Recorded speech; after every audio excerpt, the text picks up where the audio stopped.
They good. I said, look, just wow. I come back and I'm already getting hit with the red light. That was a good one. That's What are you crazy. saying? We are happy to have you back because it is the return of Brian H. Wise to the show.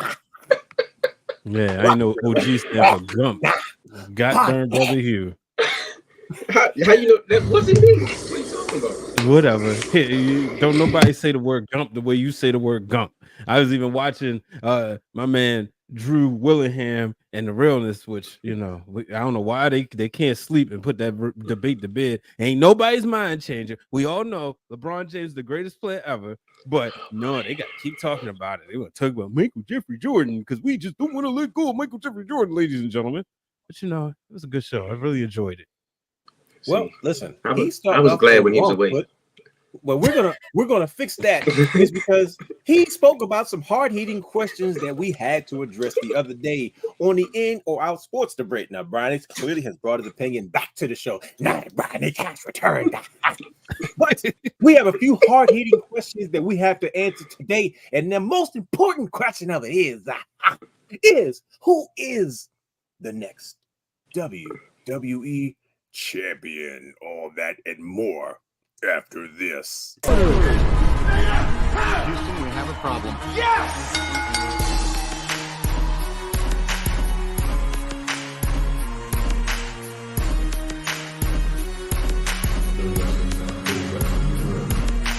What you gonna do? What you gonna do?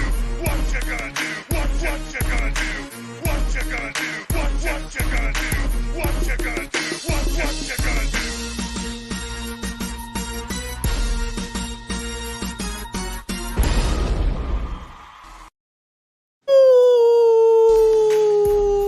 He's back.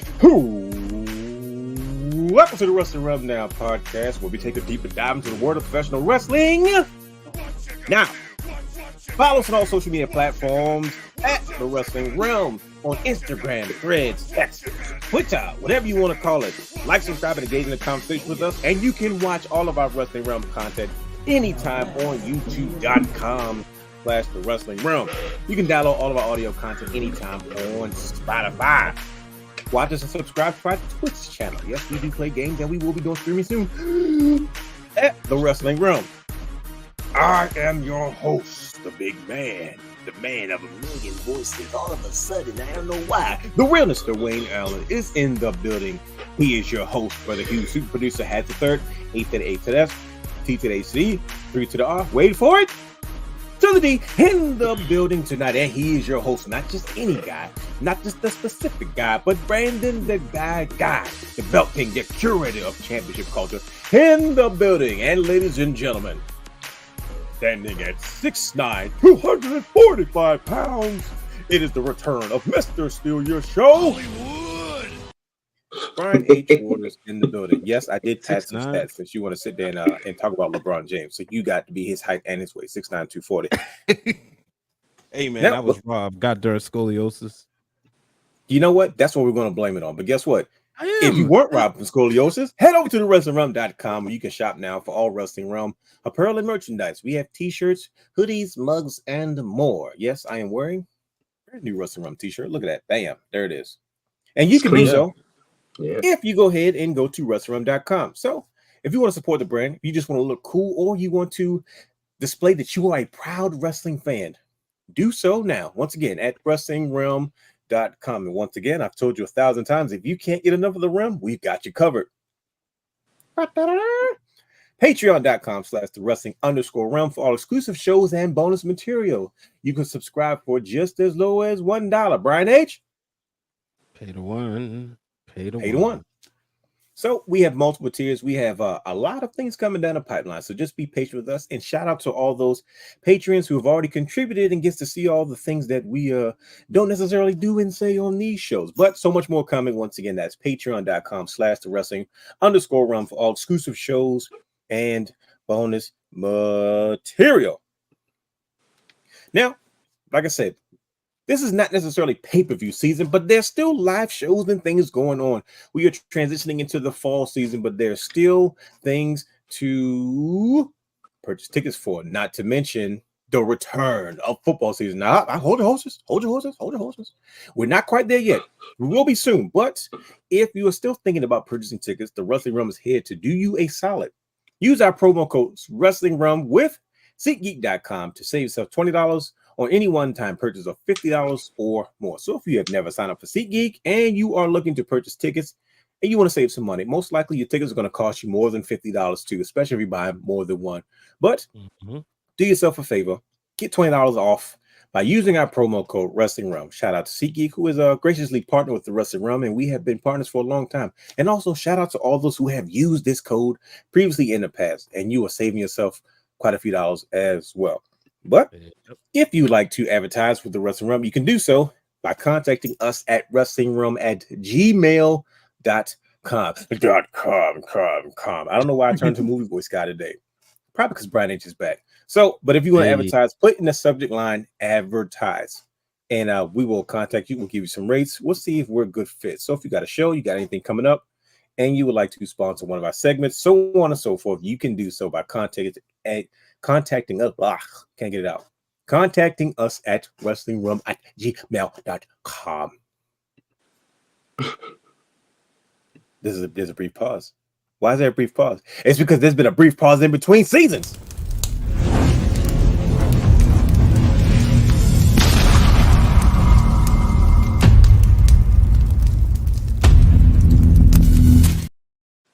You know, god dang well, when you hear that and when you see that bird flying and all that stuff flaming and stuff like that, you know what it is. It is championship culture time. Championship culture season 2 has officially wrapped up, ladies and gentlemen. Let's give a round of applause for Brother Hugh and Brother Brandon. Oh yeah, that's right. Knocking off another crazy season of championship culture. Season 2 in the works. YouTube.com/The Wrestling Realm playlist championship culture. So go back and watch every episode of season 1 if you haven't seen it. Watch the bonus episode and then go back and watch season 2 of championship culture and prepare yourselves and buckle your seatbelts, because the word on the street is that championship culture season 3 is probably right around the corner. So you don't have to wait too long. Good brothers, do you guys want to speak on what could potentially be happening in season 3? I mean, I don't know why he does this all the time. And I give him the same answer. You gotta tune in. Yeah. Every time, like, that's all you gotta tell them. That's Just stay close to the social media. If you're paying attention to any of the social media, we dropped a little nugget today, but I don't know how many people saw it. I was gonna wait to see if realness, because usually he on top of these things, isn't he? Yep, bro. I'm not gonna lie to you. I'm flying by the seat of my pants. I don't think I've slept for 12 hours. I'm rocking and rolling.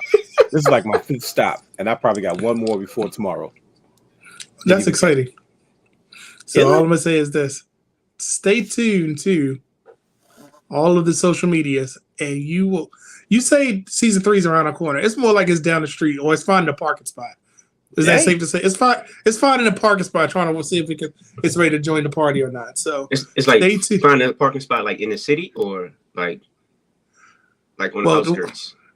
It's like like how I park. You know, you find that spot and you try to get it because if anybody's I will find the smallest spot and try to get into that spot. But guess what? Championship culture season 3 is coming, and if you thought season 2 was something, that's all I'm gonna say. Yep, season 3 is a coming, and I don't know. Wait a minute, let's address this real quick. How many shows does Realness have this time? Because he had 5 for season 2, but then he found his way on to some other ones, so it's more like close to like 8, 10. How many he got this season? However many he wants. Okay, so you heard it here, and he's going to be quiet about it. I think he's too amped up. Right. No, I would. We put him on his spot. Finish. Because I was going to let you know that I'm looking forward to season 3 of Championship Culture, so I can get back to this.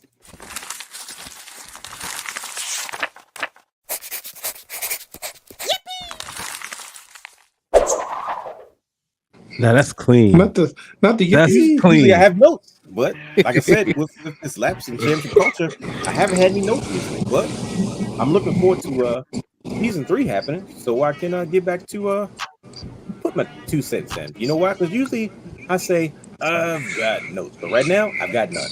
So Looking forward to season 3. The guys are being real cryptic about it. I don't know what is with me and podcasts and cameras, but every time I'm on somebody's show or something else, there's a lot of Uncle Howdy activity going on. It freaks me out. I was on It's true. That's how season 2 ended. It ended with a big old combination of your whole season. It made so much sense at the end. It was a pleasant surprise, but it is what it is. And if you want to see what that surprise was, go back and watch. Was that the last episode you guys did? Did he have to point like that? That was the last one. Last episode of like season 2 Championship Culture. It was a realness takeover, and it was well worth it. I'll tell you that much. And you saw the clip? Where do you get those wonderful toys? There you go. That was another one. You guys got to do a like a recap highlight show for like, I don't know if it's goes through. We got to figure that out. But just talk about all the funny and famous moments of Championship Culture. Probably could do season 1 and 2, but that's enough, because if people want to figure out what else is going on, we got to make them go and actually go watch it. But hopefully we have sold this enough, and if not, maybe the bird can too.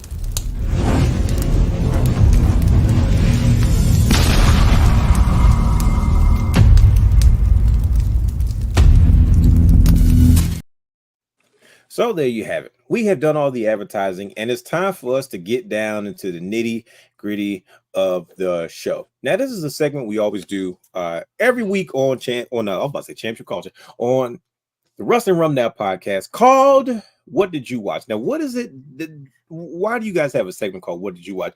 Because as wrestling fans, we have to feed our minds with the proper wrestling fuel to get us through the week and put us in the right perspective to have these type of conversations on Wednesdays, every time we do the show live at 10:30 p.m. Eastern Standard Time. So, ladies and gentlemen, it's time for us to get into the show. Brian H., let's not waste any time. Go and ring the bell. I thought a cow moved. Okay, well, the bell didn't ring. When he moved it, though, I thought something said moo. I was about to say, I was muted. Okay, there we go. He's a little rusty. He's back this week, ladies and gentlemen. Let's get into the show. Let's start it off, gentlemen. What did you watch? Yes.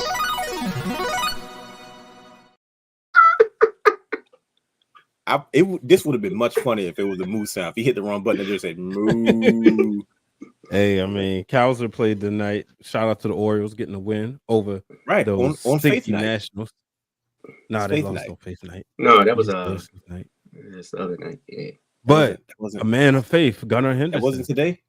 Yeah, that was yesterday. My days are running together. Never mind. But hey, 2 men of faith. Gunnar Henderson, his 30th home run. Jackson Holiday season. And you know 2 young guns, too. Kobe Mayo, first base hit in Camden Yards, in his Camden Yards debut. Yeah, we rocking and rolling, baby. And this week, you know what I watched? What did you watch this week? I went back and watched War Games. Wait a minute. Come out. What War Games? How far back are we talking? 2022. Okay, I was about to say, bro. Don't go back to 1983 now. Nah. You know why? Exactly why. The last Big Four that I wasn't in attendance for, which I think the streak might come to an end. I don't know about Vancouver in November. I was miserable in Chicago. The show was good though. But yeah, I was watching War Games because I'm gonna tell you what happened. I was scrolling through YouTube and I came across a clip of Jey Uso talking about his hug with Sami Zayn, and he was like, "Yo, I just did it, Us." And, shout out to him. We had him on the show down up in Cleveland, or as we call it, Clownland. Shout out to Matt Reichel. Wow. And nightmares ending. So I was listening to him and he was talking about, he said, Jimmy's on his way back. And I saw the dirt sheets pick that up. I was like, y'all act like he just didn't just slide that in there. And it's like, you listen to wrestlers long enough, they tell you what's happening without telling you what's happening. So I went back and I had to reminisce back when it was all good, back when the bloodline was intact, when they had all the belts and Sammy was a part of it. I ain't one part of it in the first place, but just seeing the whole aura of everything. So that's what I watched this week. Also, side note, I saw Claudio call out Okada and basically said, "I want the Okada with aura. I don't want this AEW version." He said, "I want the Rainmaker." So Cesaro called him out and he pretty much quoted what you said that you got heat from Black Twitter. I'm not letting that one go. They tried to flame Brian H. Bro, all the Twitter, and it was funny because I was sitting there with a WWE official, and they was like, I don't want to say it, but he has an aura talking about Cody. Wow. And I was like, yeah, and it was just this mighty strange. We started seeing that word appear more. It's everywhere and more now. and more. Yep. Yep. You know what I didn't realize? Why did you guys let me do all that cool, funny stuff? And I wasn't even on the right audio piece. Like, I just checked my microphone. Like, wait a minute. I've been talking into the mic and it hasn't even been the direct source. I did all that funny stuff. Well, honestly, it sounds like you got a good computer mic because it didn't sound bad. And I'm used to hearing bad audio. All right. Well, listen. Okay. If you guys say it sounded good, I'm going to roll with it. But okay. All right. Fair enough. But now we hear your sweet, melodious voice. Good brothers. What did you guys watch this week?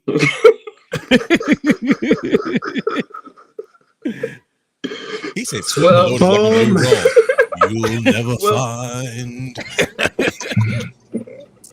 And then you kept on rolling. You didn't even miss a beat. So I'm going to just say it was crazy because Monday Night Raw flashed a graphic of 21-time champion, 2-time Money in the Bank winner, 2-time Slammy winner, blah, blah, blah, blah, blah, right?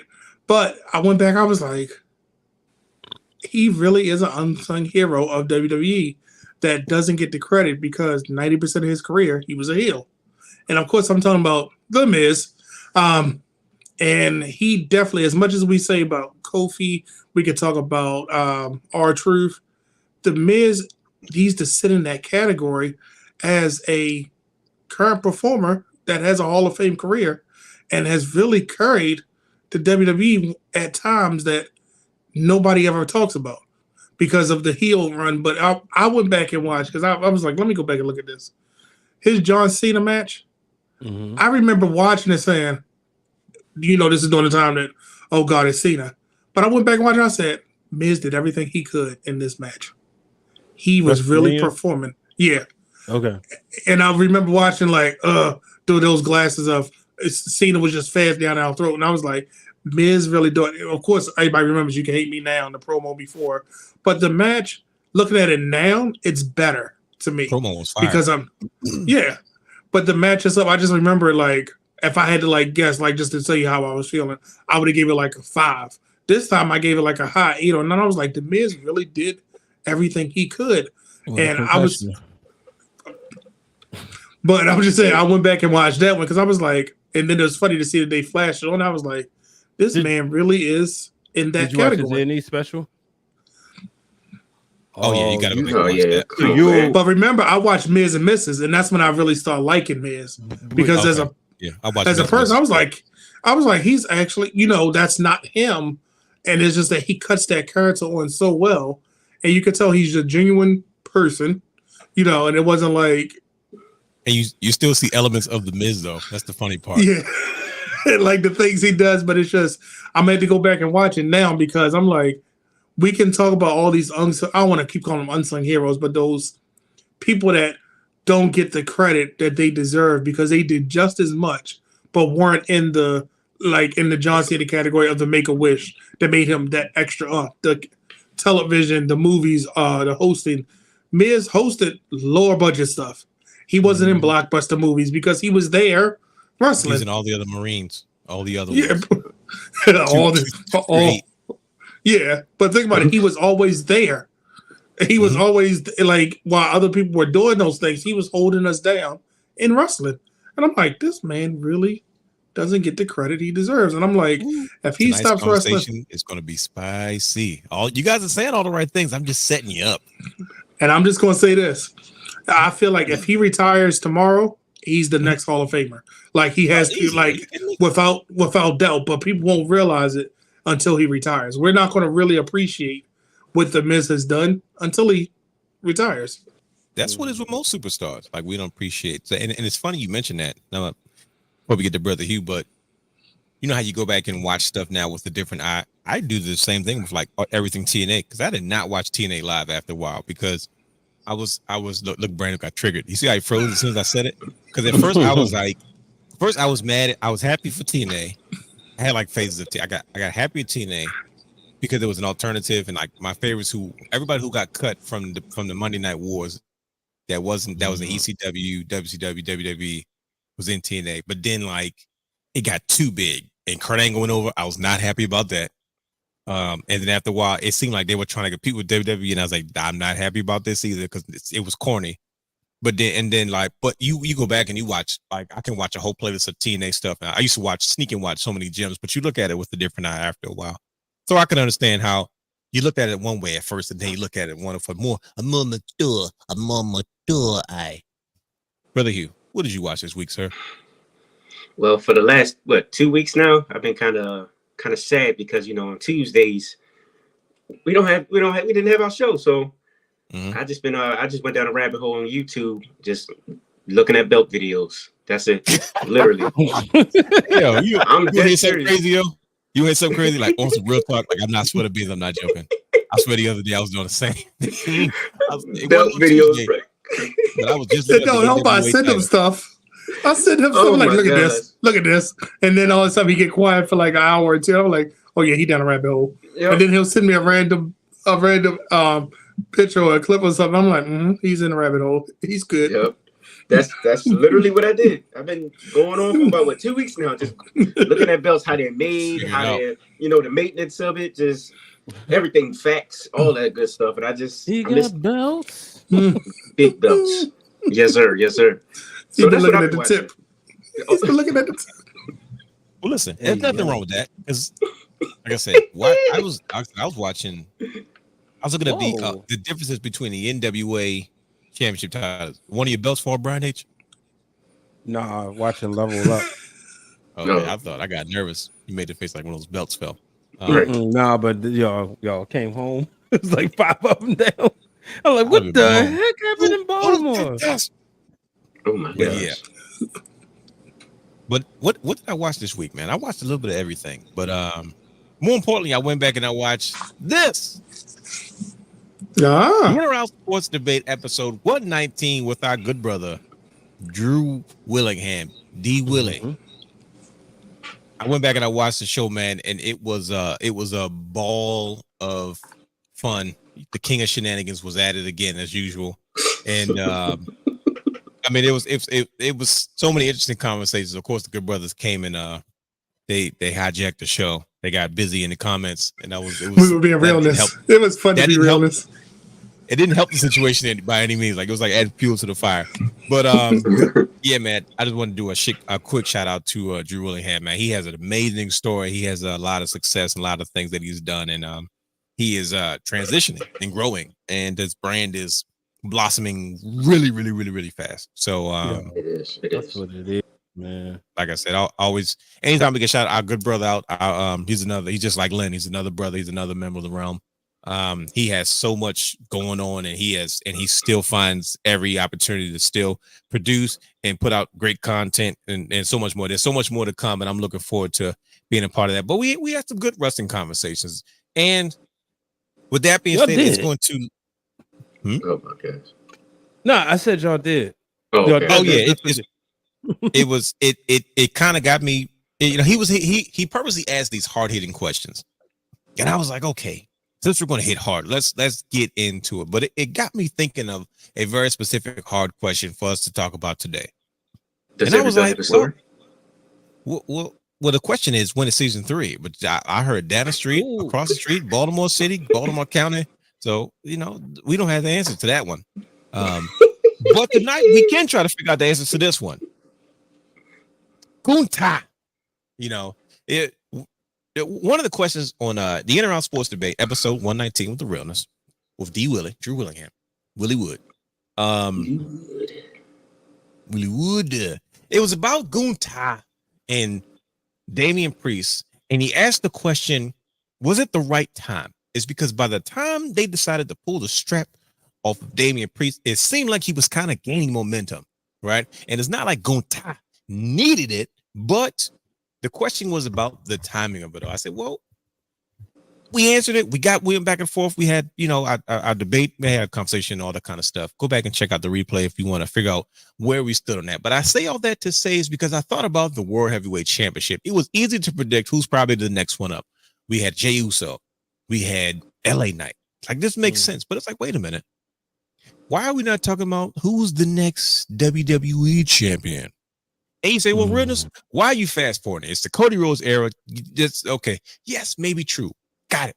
But DX is running the show, and if there's one thing they have always done, they are forcing us to think about the future. It's about the future. You got to keep thinking about the future. That's a little too hard for you.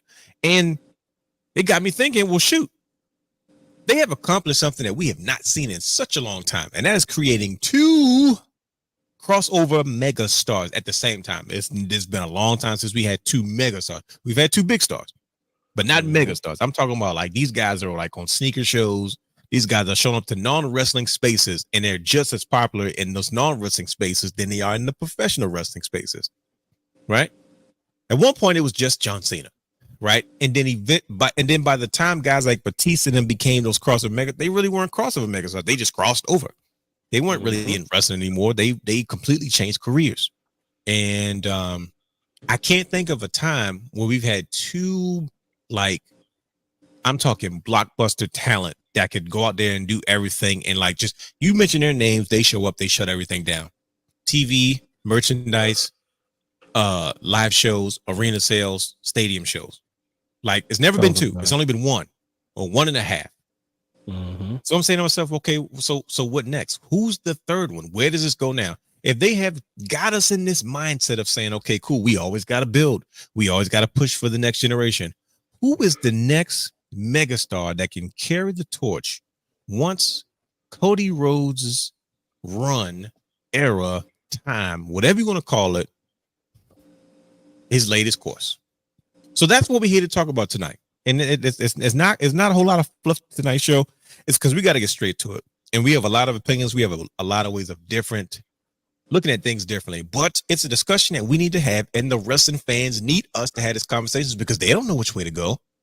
So what better group than a couple of brothers with superior wrestling intellect to dissect, break this down, and give an intelligent perspective on what makes the most sense? I'm curious. I don't know where none of your heads are at, and I purposely waited till late to tell you guys what the show is about because I didn't even want to get into it because now we live. We in the hot seat. Cody Rhodes, Roman Reigns. Nobody comes close to them. And if you think about the people that's under them, they're dang near just as hot, right? You look at Jey Uso. We talked about him. It's not too many guys that's not in the top spot that's like selling out, have like top 5 selling t-shirts, unless it's like a cult following, like a Zack Ryder. That's just because fans are kind of anti. You don't want them. The big boss doesn't want them, but we want them. So all of a sudden your shirt sells out. Daniel Bryan, you know what I mean? We want them. You don't want them, so the shirt sells out. Nah, these Daniel Bryan, Jey Uso, laying the groundwork. LA Knight, laying the groundwork. You got guys like Logan Paul, laying the groundwork. He may be there for 2 weeks, but that 2 weeks counts. You know what I mean? Mega stars, right? So who is up next, gentlemen? Who wants to start? Look, nobody wants to any, many, money, mo. Catch a pick, patch a po. If you want the money, mo, Brandon, guys, mute. Oh, okay. So here's my thing. You made a good point that we got to address before we get to our answer. WWE has two megastars, right? As in Cody and Roman, right? That's what you're saying. But they really don't. They have two megastars, and then they have all these rosters of superstars for every different space. There's a superstar that will appeal to everybody. That's the part that you're missing because let's talk about Rhea Ripley. What? She's not I'm saying she's not a megastar, but she is a super. Right. Jey Uso, LA Knight, Rhea Ripley. Name some. Come on, knock them out. You got CM Punk, Drew McIntyre. Right, all these people. We've never been in this space. That's why it's so exciting right now. We've never been in this space where it's like so many to choose from. You're like, but not only that, I think that's why Triple H, the news has come up about these, and I know we don't deal with speculation a lot, all these tag teams about to get signed because he got split these Franken teams up. He got split his Franken teams back up because he needs some single stars. So bring in the established ones because I need to separate. And I'll just give an example. I got to separate DIY possibly because I need – listen to me. I know I'm just using that for example because we're talking about SmackDown, right? Maybe because I need them one in the singles division, or I need them in the what you call it, the Intercontinental. I mean, the US is on SmackDown, or I need them in a title picture. You know what I mean? Like, yeah, you're right. Right. I might have to split them. You know what I mean? I might have to split up. Like I already did it with Pete Dunne, but now I can bring Tyler Bate to SmackDown to do what Elianoff is doing on Raw. So it's like, dang, if I do that, I got to think about this long-term booking. And what do I go with my tag team that I can insert teams that already have a name can be inserted into that starting? I heard the funniest quote ever.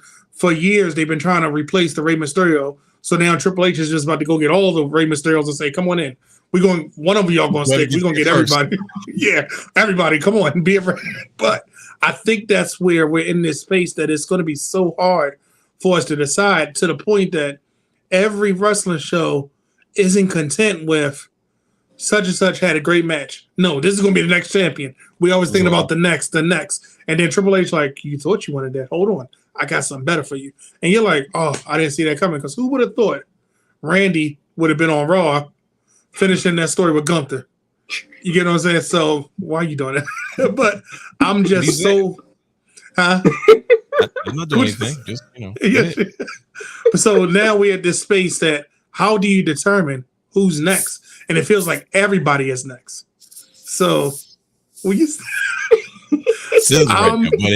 I just want you to think about that. It's because we are in a position now. And if you look at it, TNA is trying to do the same thing.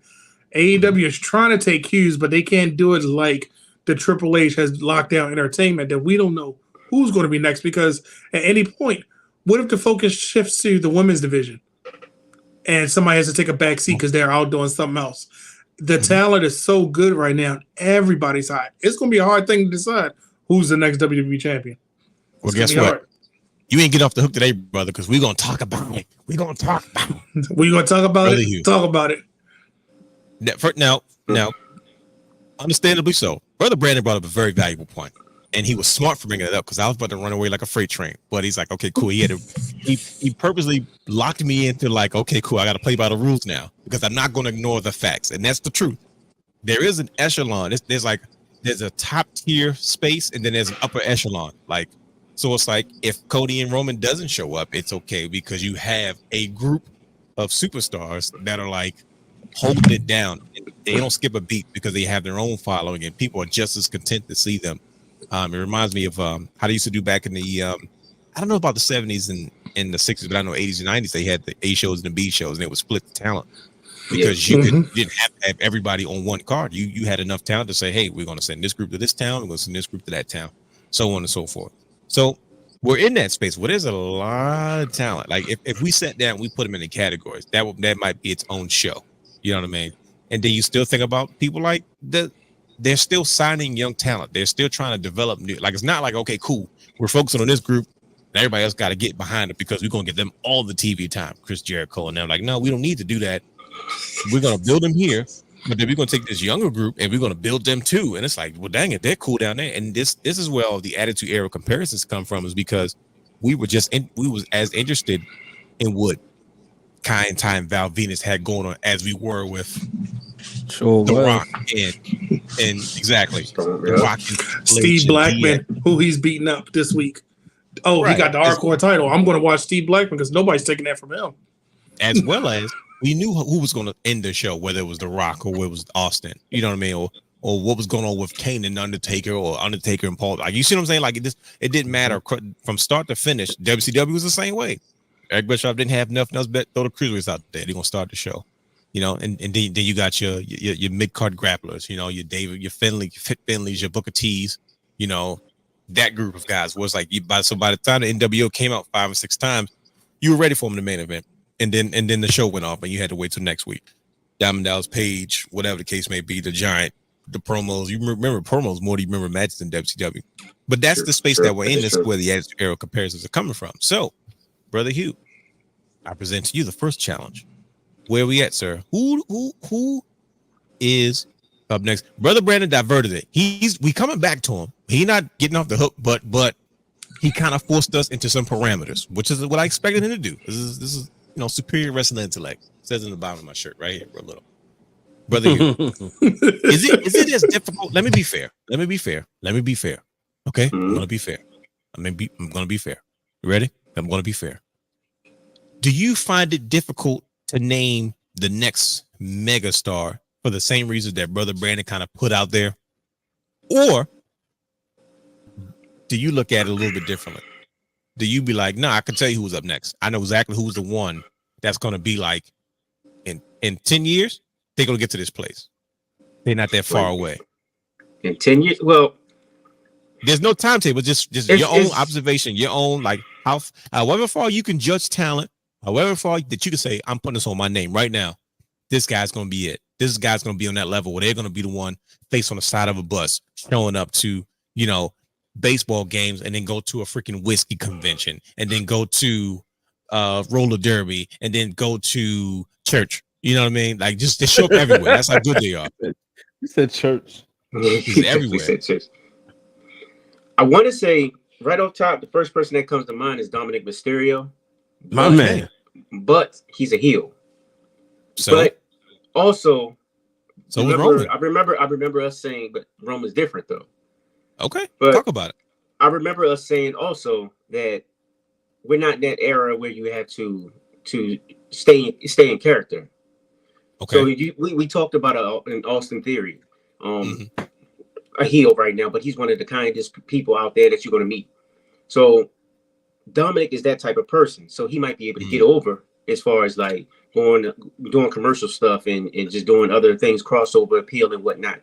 But right off the bat, if I'm thinking a young superstar that can possibly be elite level status right now or later on down the line, Dominic is the first person that comes to mind. Then you talk about maybe your first person that comes to mind. Yeah. Oh, wow. I'm talking about younger talent. I'm not nothing against like an LA Knight. You said first. I was gonna say shot fire. Whoa, that's your first person. You said this is the person I see right now. A show. All right, I'm thinking towards the future, because you think of like all right, for instance, the older guys, the LA Knights, he's 40. You have of course AJ and then Jey Uso, like they're older. Don't get me wrong, but we're talking about the younger crowd. So I'm thinking definitely Dominic. He's probably going to lead the pack. Looking at his shoes. He's stupid. Brother, you start doing this. That's true though. That's so true.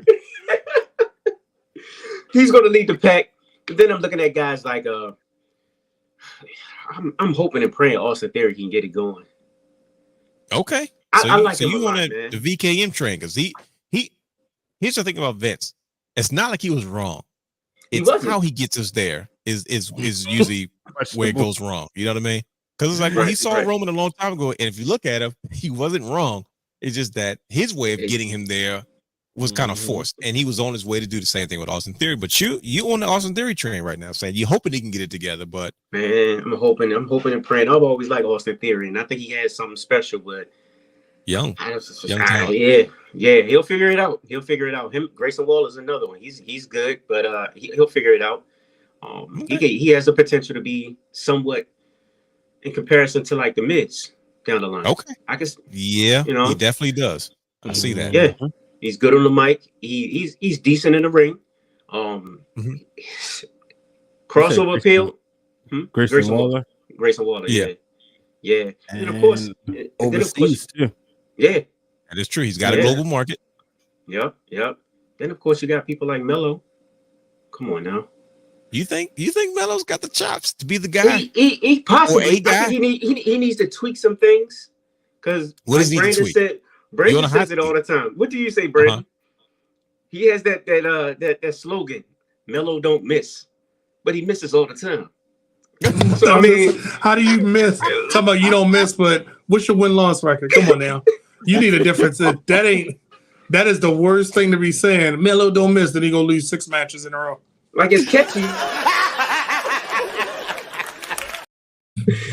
It's catchy, but I am him, and I just lost. Look at me, I'm him. I just lost the last 3 matches. Who said Melo don't miss, but you miss all the time? And you remember, I'm a Melo fan. I'm a Melo fan because some of his best stuff has happened, and I'm glad he's with Andrade now, because I think that's going to be a good. good tune-up match for them when it's time for them to fight over the U.S. title. But I don't like that arrogant, cocky. I just want somebody to just lay on that. I just want somebody just to slap him and say, "Stop it." Like that's why I thought Bobby and him would have got going. Yeah, and that would have been great. But it's crazy because talent-wise, he gives me AJ Styles vibes. Yeah, Mello? It definitely Like he works a lot like AJ. He can deliver in the ring, but like you said, what counts now is your win-loss record. So, like, yeah, he can go with anybody. He could put anybody over. Mm-hmm. But how can you take your character to the next level and really be relevant in the industry a little bit later on? So, I mean, he's good in the mid-card status right now. I see him going up against LA Knight real soon. So, we'll see how that goes. And then, but Dominic Mysterio's it for me. Okay. That's my guy. So you're saying Dominic Mysterio has a chance to be that guy. We're talking about mega status. We're talking about he shuts crossover down, appeal, promotions, marketing, all that good stuff. International, he has it. He has it. Okay. All right. Brian H., it's your turn to be in the hot seat, sir. Dum. Me in the hot seat. Put that camera on me. Man, who's the next WWE champion? Spill the beans. Oh no! See, you asking much questions. That's what you're trying to do. You're trying to fire me on different questions. So you got to figure out which question you want me to answer. Because I got notes. That shape up is crispy. It is. Thank you. Shout out to Show. Shout out to my barber Show. So next WWE champion. Who's up next? All right. No, when I say WWE champion, I'm not talking about. Let me clarify because I'm throwing you off. So once again, you caught it just like Brother Brandon did. That's fine. What I mean by who's, I don't literally mean like who's next on the calendar. Like who? Okay, but I'm talking about who's it. Who's next up? Who is worthy? Because everybody. The entry is the World Heavyweight Champion. There's no slightness to it. This is how you step into the World Heavyweight Champ. This is how you step into the World Champion title picture in WWE. There's a proving ground. There's an introduction level, right? And that's it. We've talked about, we can see this person having that. It's easy for us to do that because of but the WWE Champion, that's the legacy title. That's you carry the legacy of the company. You carry the responsibility of being that person. You carry the everything on your back. Everything starts and ends with you. And like I said, it's rare that we have two. The last time I can remember we having two was Austin Rock, like at the same time. You know what I mean? Like you know what I mean? And over Cena Orton. See, Cena was, but Orton wasn't. Orton was a wrestling guy. That's why I love what I'm saying. Like, you feel me? So like Cena was on Nickelodeon. We didn't see Randy Orton on iCarly. You know what I mean? Mm-hmm. Like we didn't see him, on Make-A-Wish and shutting down malls. And now us wrestling fans would have treated him that way, but he was a wrestler. He was a wrestler. He was a wrestler's wrestler. John Cena was a superstar. You know what I mean? There was a difference. Dave Bautista, he was a wrestler. He wasn't a superstar. He was a superstar in our industry. The megastars transcend the industry. They on sneaker commercials and and the Hot Wings show and all that kind of stuff. That's what I mean? So who do you see in the WWE who could potentially be that person? Because we got Roman. It took Roman forever to get there. He got there and stayed there. He leaves and it became Cody Rhodes. Cody Rhodes left. Once again, they have these longevity stories that came full circle. Like they earn these spots. Then, they get there and he kind of is carrying the ball now. And then you're like, okay, cool. Triple H and them are always in the process of saying, we got to start building who's up next. Where do we go? So I got a couple people. And because I definitely agree with Brother Hugh with Dominic Mysterio. I think Dom got that longevity. It's born in him. He's going to be like his dad and his dad in one. He's definitely qualified. Yeah. So he's one. He's got the pedigree. For men, Braun Breaker sticks out. Why? Braun Breaker picked up the business like that. It's in his blood, right? There you go. I think you're cheating when you say Braun Breaker because he's right now, right? Like he's the guy right now. It's easy to say that. Like, okay, everybody knows. Like, nah, he's up next. He's made that very clear. But is he somebody that's going to be on Hot Wings and talk about Hot Wings and your favorite jalapeno pepper wings? Yeah, just I think because a lot it's of times when you play in this generation, you play football, Kennesaw State, then going, obviously having a little run with the Ravens. Shout out, he was a teammate of RG3 and Lamar Jackson.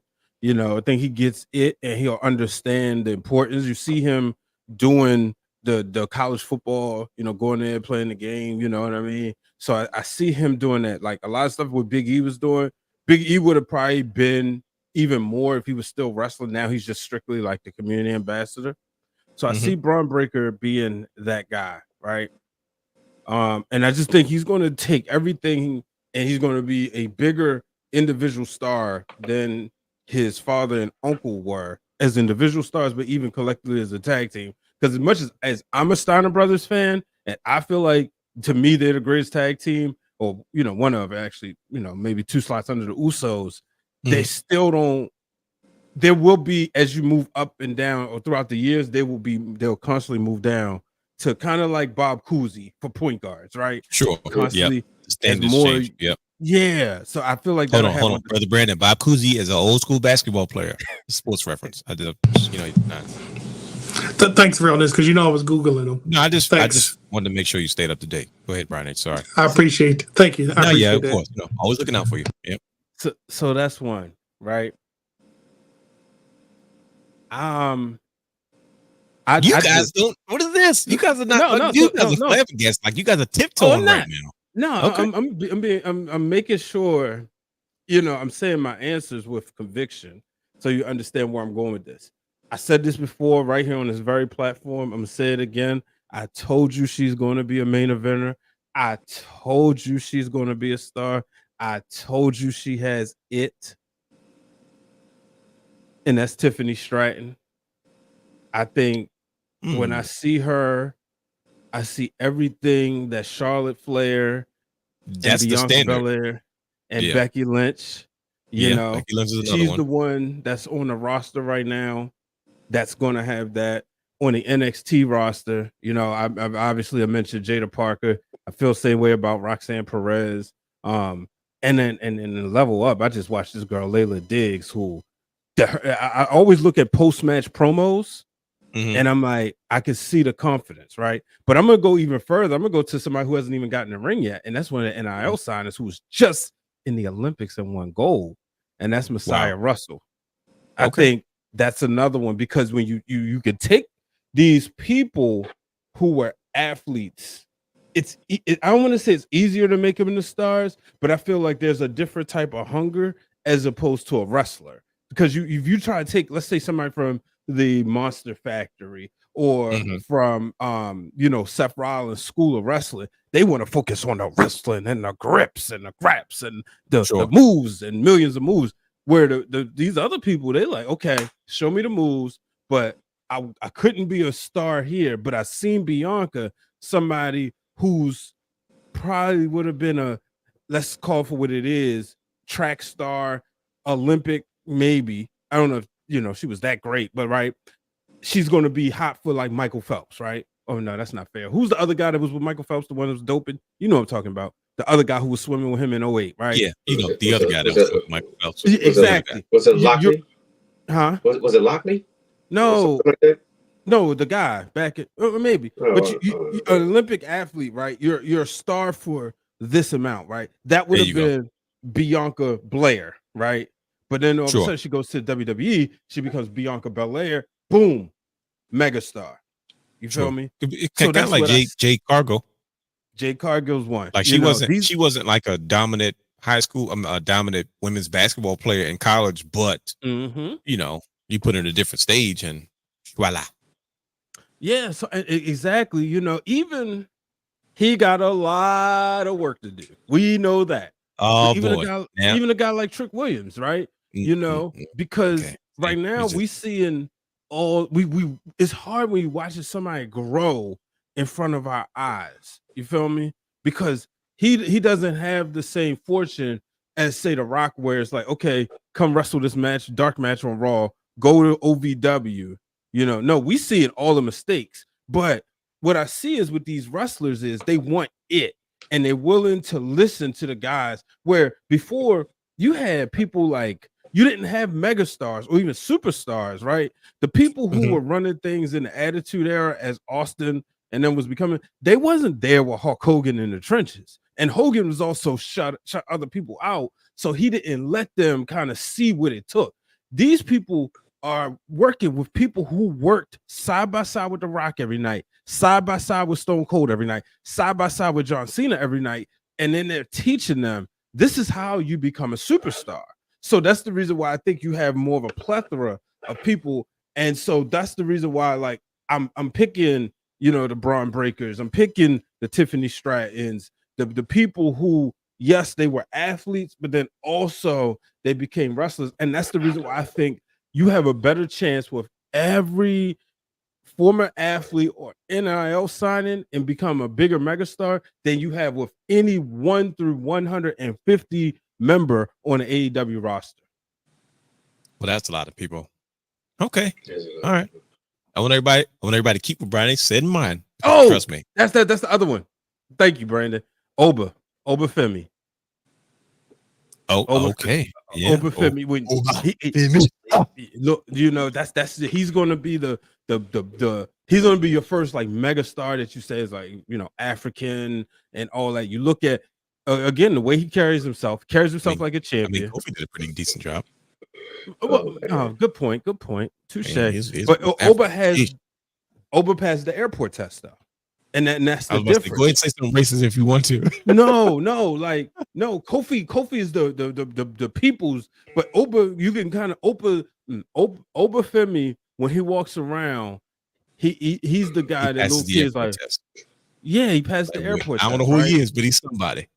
You know, maybe 2 years ago we would have been saying Montez Ford because of, you know, I'm not doing him like that, being a megastar. I know as bad as he wanted, you know, and seeing, you know, it's clearly you know, but I don't, you know, but even though he carries himself like a star, Oba has the youth on his side, and he also don't have the fact like Montez. We've seen too many resets and too many what's going on with yous, where Oba is fresh, he's new, he's a product of Shawn Michaels. Shawn Michaels passed him to Triple H. And then, you know, keep them going. And honestly, if we being honest, when Oba's time come, Oba's gonna get all right. You remember when Sasha Banks left, and you said, "Yes, you know where I'm going with this." And they said, "Okay, we don't need you. We got Bianca Belair." MVP's doing a lot of this, right? Bobby Lashley's doing a lot of this. So how do you shut this up and you tune it out, you wipe it out, you give us somebody else, and then we can say, well, now you got Oba Femi, say something. And that's what, you know, he's between his work ethic and his it factor, because when those chants, when it gets to that point, those arenas are going to get bigger. CW, when they welcome NXT, it's going to be traveling. They're going to Chicago. They're going to St. Louis. This is where all those kids are getting ready to start really shining. We're going to see back at, you know, this is going to, like, they're going to be filling these arenas up. So it's crazy. When we see those chants go crazy, man. It's crazy to see what NXT kind of turned into with all the new faces. Because remember, we were like, bro, what is this? Like, they need to keep this right here at the Capitol Sports Complex, right at the Performance Center. Sometimes you got to pull the Band-Aid off and restart the engine. Yeah, and that's what happened. Do y'all think Solo can get to that level?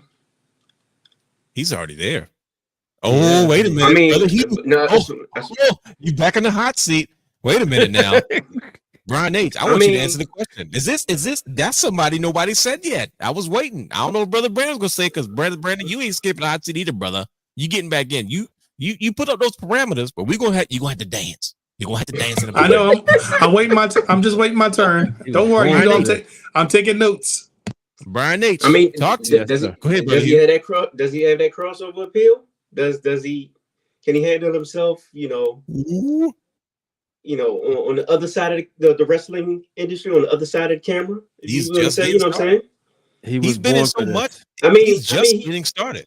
He has so much support around him, like Roman, Rock, his whole family. So Wait a I minute, mean, we got some controversy. They too close. I've been waiting for my turn. I'm gonna address that. Can you say that for me? I wanted to address that. That's part of my notes. All right, I've been waiting. And I got a question for you too. I got you guys. You see this right here?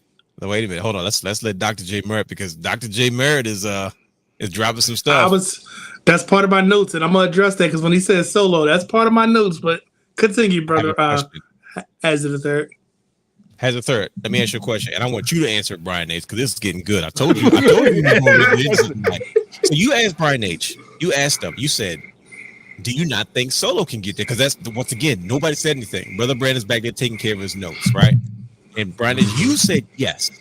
Now, Brother Hugh, why did you ask that, or what made you think about Solo? Because the first person you said was Dominic Mysterio. Now we're talking about all guys with lineage and heritage. Which, no disrespect to anybody else, it's hard to in this day and age without the heritage. You know what I mean? Because Cody Rhodes has heritage, Roman Reigns has heritage, like big heritage, not just like, oh, my dad wrestled, like Sean Stasiak was with Stan Stasiak. You know what I mean?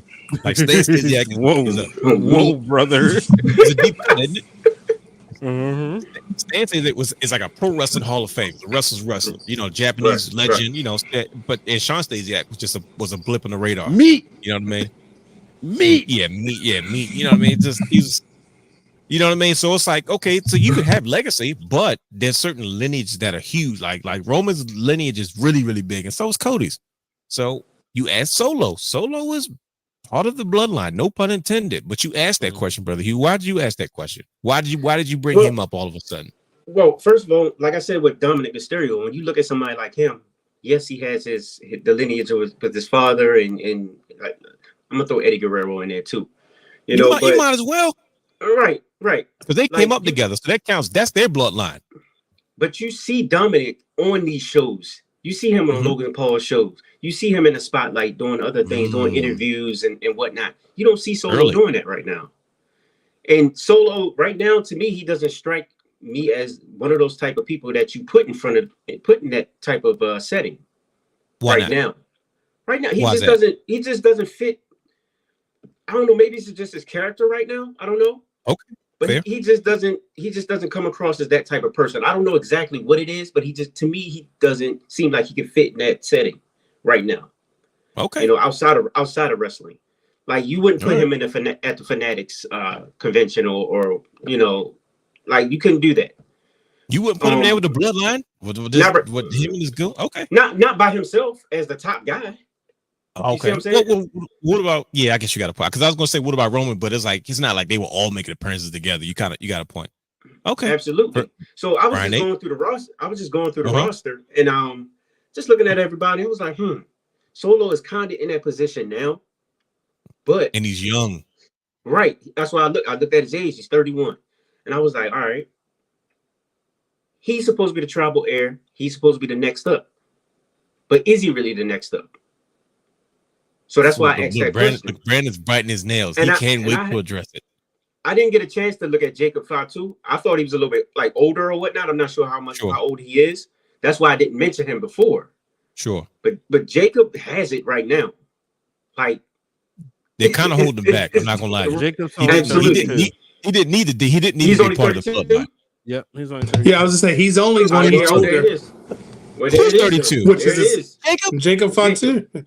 Oh yeah, so he just older because life. He's in life. Yeah, he is. Life. He had some hard times. Let me tell you, they breed a better man. So there it is, Dominic and Jacob. That's it. Let me tell you the truth about Jacob Fatu. The reason why everybody's in a nice way, is really saying Jacob. It's really because he's one of the few people that was able to do something we haven't seen done in a while, and that's become an indie star. Somebody on an independent level. That's true, though. That we thought that era was over. Yeah, and transition from WWE indie to the WWE.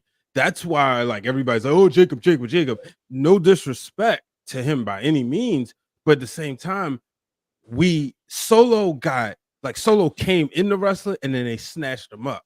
Jacob wasn't ready for millions of reasons, you know. So should that be held against him? Let me ask you that. Huh? Should that be It should held help against him. him? Because and brother Brandon, it's almost your time. And I say that because Mark Henry said he was supposed to be here 10 years ago.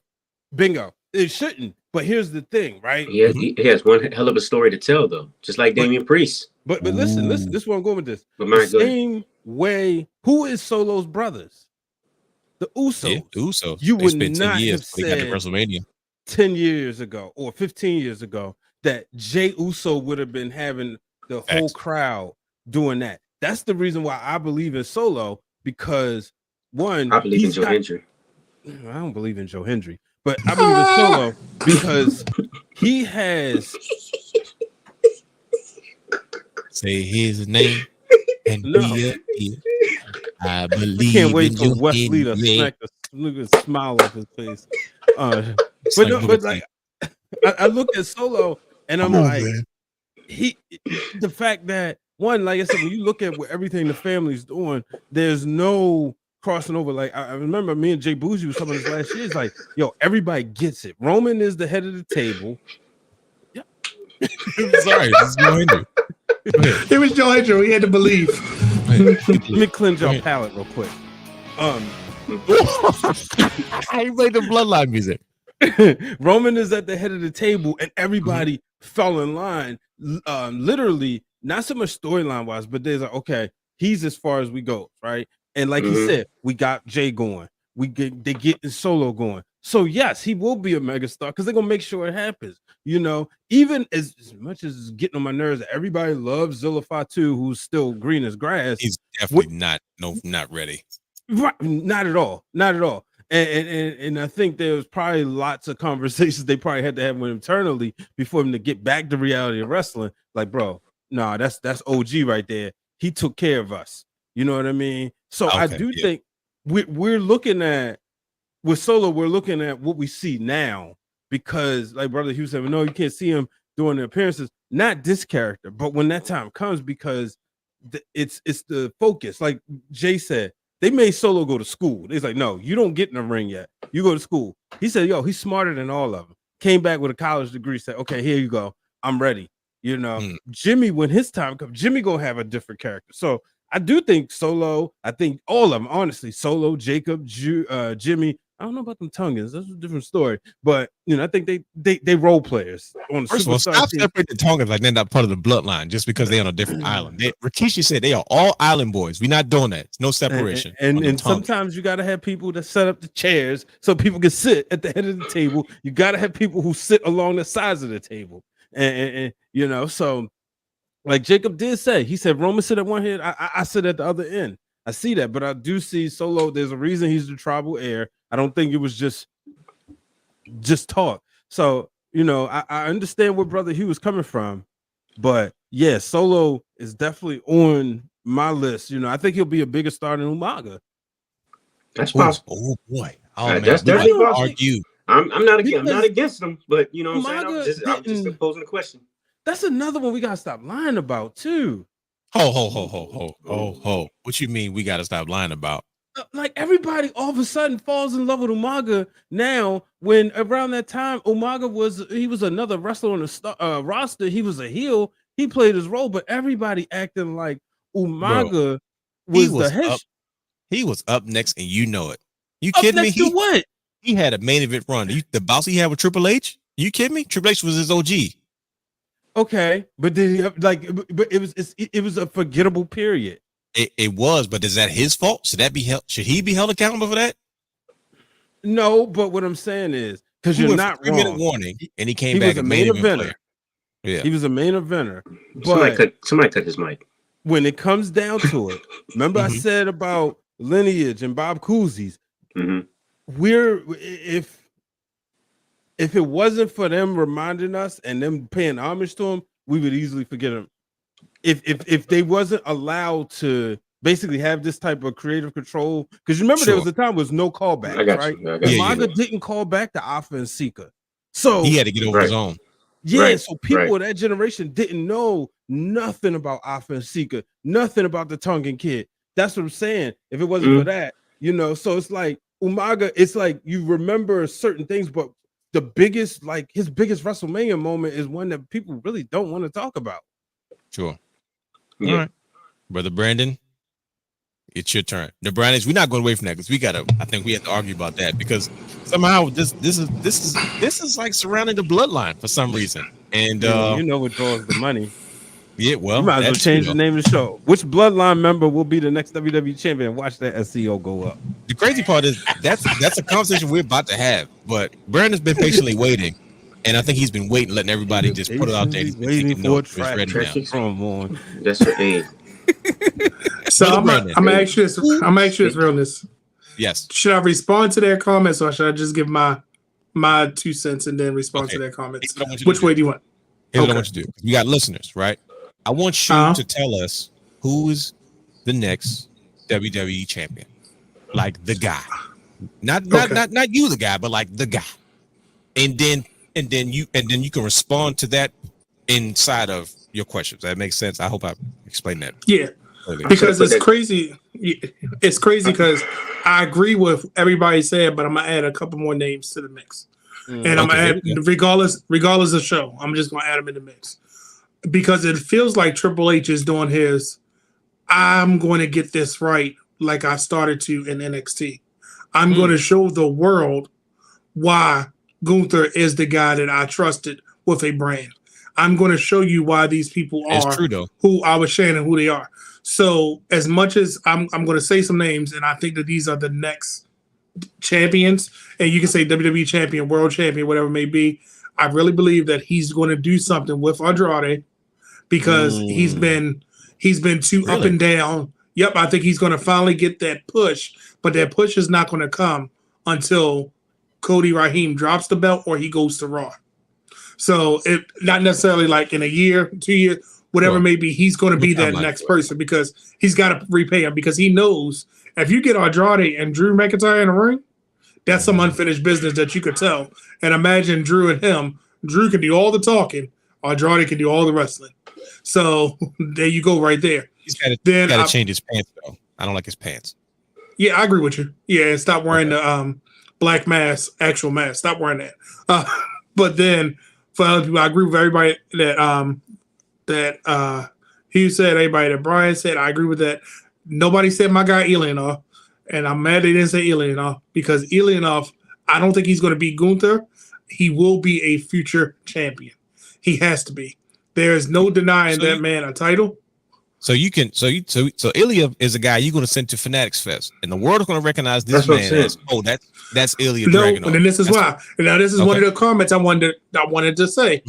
Everybody don't need to go to Fanatics Fest, but everybody can't headline an international pay-per-view like he can. Because the same person you send to Fanatic Fest, can they headline those pay-per-views and not be burned out or oversaturated? Because Triple H is not oversaturating his superstars. He's giving them to you in the spaces where they can be the most prominent and the most effective. Case in point, you're not going to see, let's call it what it is, you're not going to see a Chelsea Green on a cricket commercial. You're going to see the funner, happier person and not somebody I want to speak to the manager. You're not going to see a Zoe Starks on one of those commercials. But guess what? If you want to send Zoe Starks to XYZ place, there she is. Every person don't have to be on the Hot Wings because there's a space for every superstar in all these avenues. Think about it. You really going to have Nia Jax talking about Wheatley vodka? Heck no. Well, she's not reserved for that. In that echelon. She's not in that echelon. She's like no, but I'm just saying second tier. But yeah, but you're going to use her in other spaces. So that's what I'm saying. Like, it's hard to get in those spaces. Period. Like I said, like in the women's, to what you're saying, in the women so far, we've seen probably three. Like we've seen Charlotte Flair, we've seen Becky Lynch, we've seen Bianca Belair. You could say Sasha Banks, so I'm not going to disrespect her. So Sasha Banks because she was on Star Wars. That's a big deal. So we can say Sasha, we can say Becky, we can say Charlotte, we can say Bianca. Like crossover appeal, right? You're saying Nia Jax is not someone you're going to send to Hot Wings and all that kind of stuff. And no, I'm saying you're not going to send her to the Fanatics Fest, but she might be the Hot Wings person because of her social media presence. What are you trying to say? She would be the Hot Wings person, brother? You gonna let him talk like this about Nia Jax? Hey, bro. Listen, she look at her social media appeal. She's on different. She's trendy. She's that trendy person. If you ever look at her social media stuff. That's what she's good at. That's her avenue. Quite often, and I'm look forward to it. Absolutely. So, Well, I think that's where you was going at too, though. Like, we got a bunch of world champions, but who's gonna be at the Fanatics Fest, like the big stuff? Yeah, those big people will. So, if you put the way that Triple H is booking, yes, anybody could, but would you want Ilyanov at the Fanatics Fest, or do you want him on the Bash in Berlin tour and selling out those arenas? Because granted, are people going to sign up to see Gunther at Fanatics Fest, or are they going to sign up to see him across the world? Because think about it, are they going to sign up to see Braun Breaker across the world, or are they going to sign up to see him at the Fanatics Fest? They're going to see him at the Fanatics Fest. That's his lane right now. You get what I'm saying? So everybody's going to have a lane to go in, and that's why I put him in that future WWE champion, or I'm just saying champion, right? Because he could be in that. That was the question, though. You got to put him on your back. You're going to put him on your back, because I believe that you will a Braun Breaker, you will a Obafemi, you will all those people that was named before, but I'm going to add those two names in for the men. And I'm going to go on a limb, because I know I said a name earlier.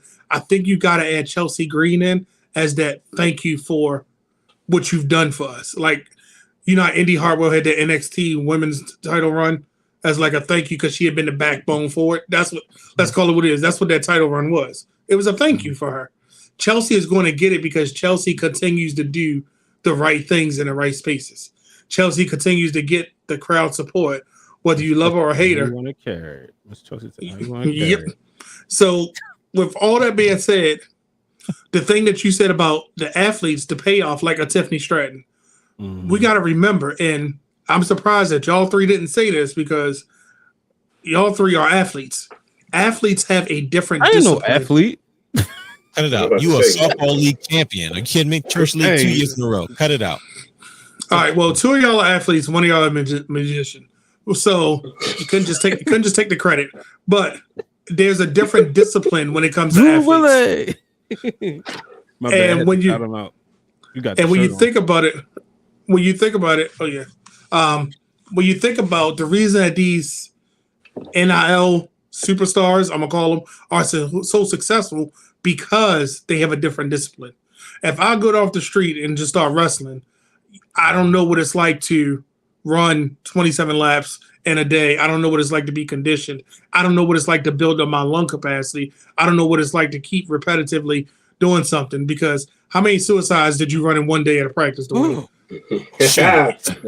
point, 30. They used to do 30 and 30s, bro.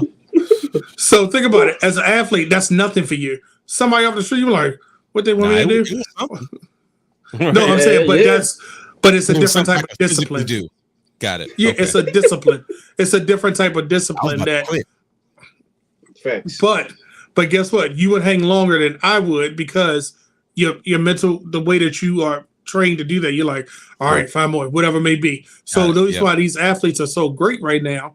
And the craziest part, the reason Solo isn't hitting right now, because nobody's addressed the fact we don't know who Solo is. He went from the street.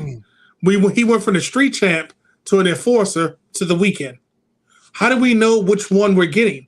And like, if you go back and watch NXT Solo, he was great on the mic. He was up and coming in the ring.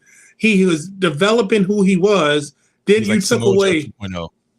Right. And then it's like, okay, he's the enforcer.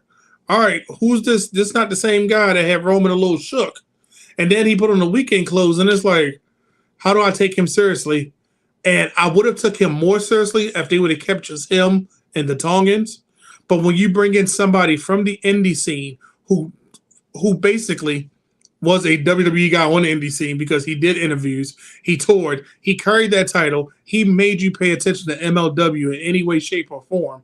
He figured it out as an indie star to say, look what I am doing.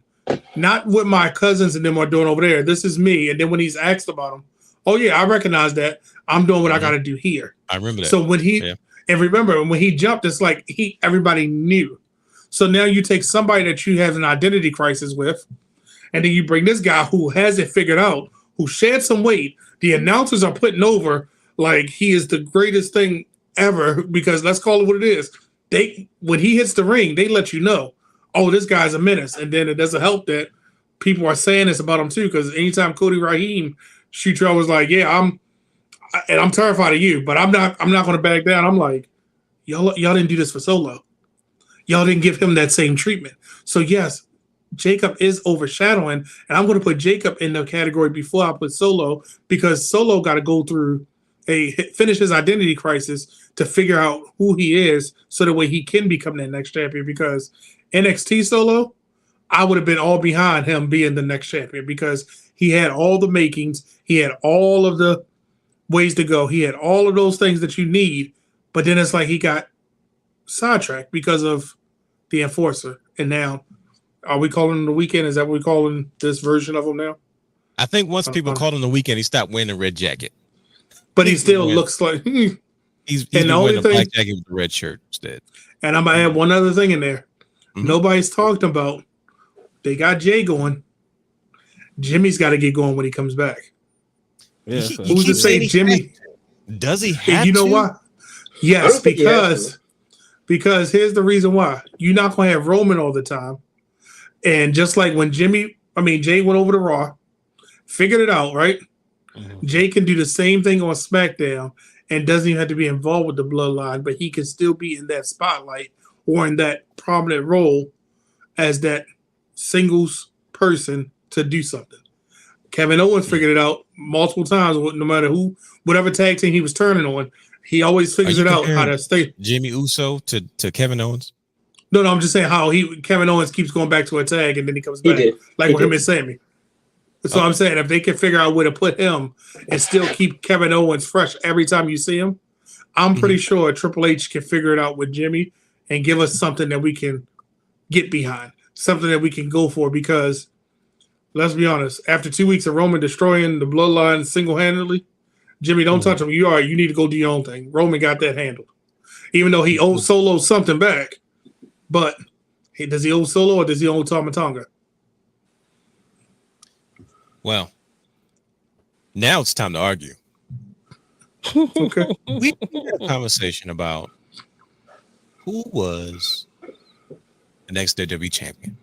And there were a lot of names thrown out. And now we have to come to a conclusion because Brian Nates said some things, Brother Hugh said some things, Brother Brandon said some things. Then there's a few names that I'm thinking about that have not been mentioned, but it seems like we're at a stalemate. My question is, hello? Yeah, can you hear? Can you hear me? I can hear you. Okay, all right. So my internet went out. Oh, okay. Trust me, it happens. So I need some jerks. That's cool. We can still hear you, so it's okay. Cool. Solo Sikoa, Dominic Mysterio, in Brandon's case, Ilya Dragunov, Andrade, handful of people. But there's a conversation now about Jacob Fatu. What if we switch roles between Jacob Fatu and Solo? Mm-hmm.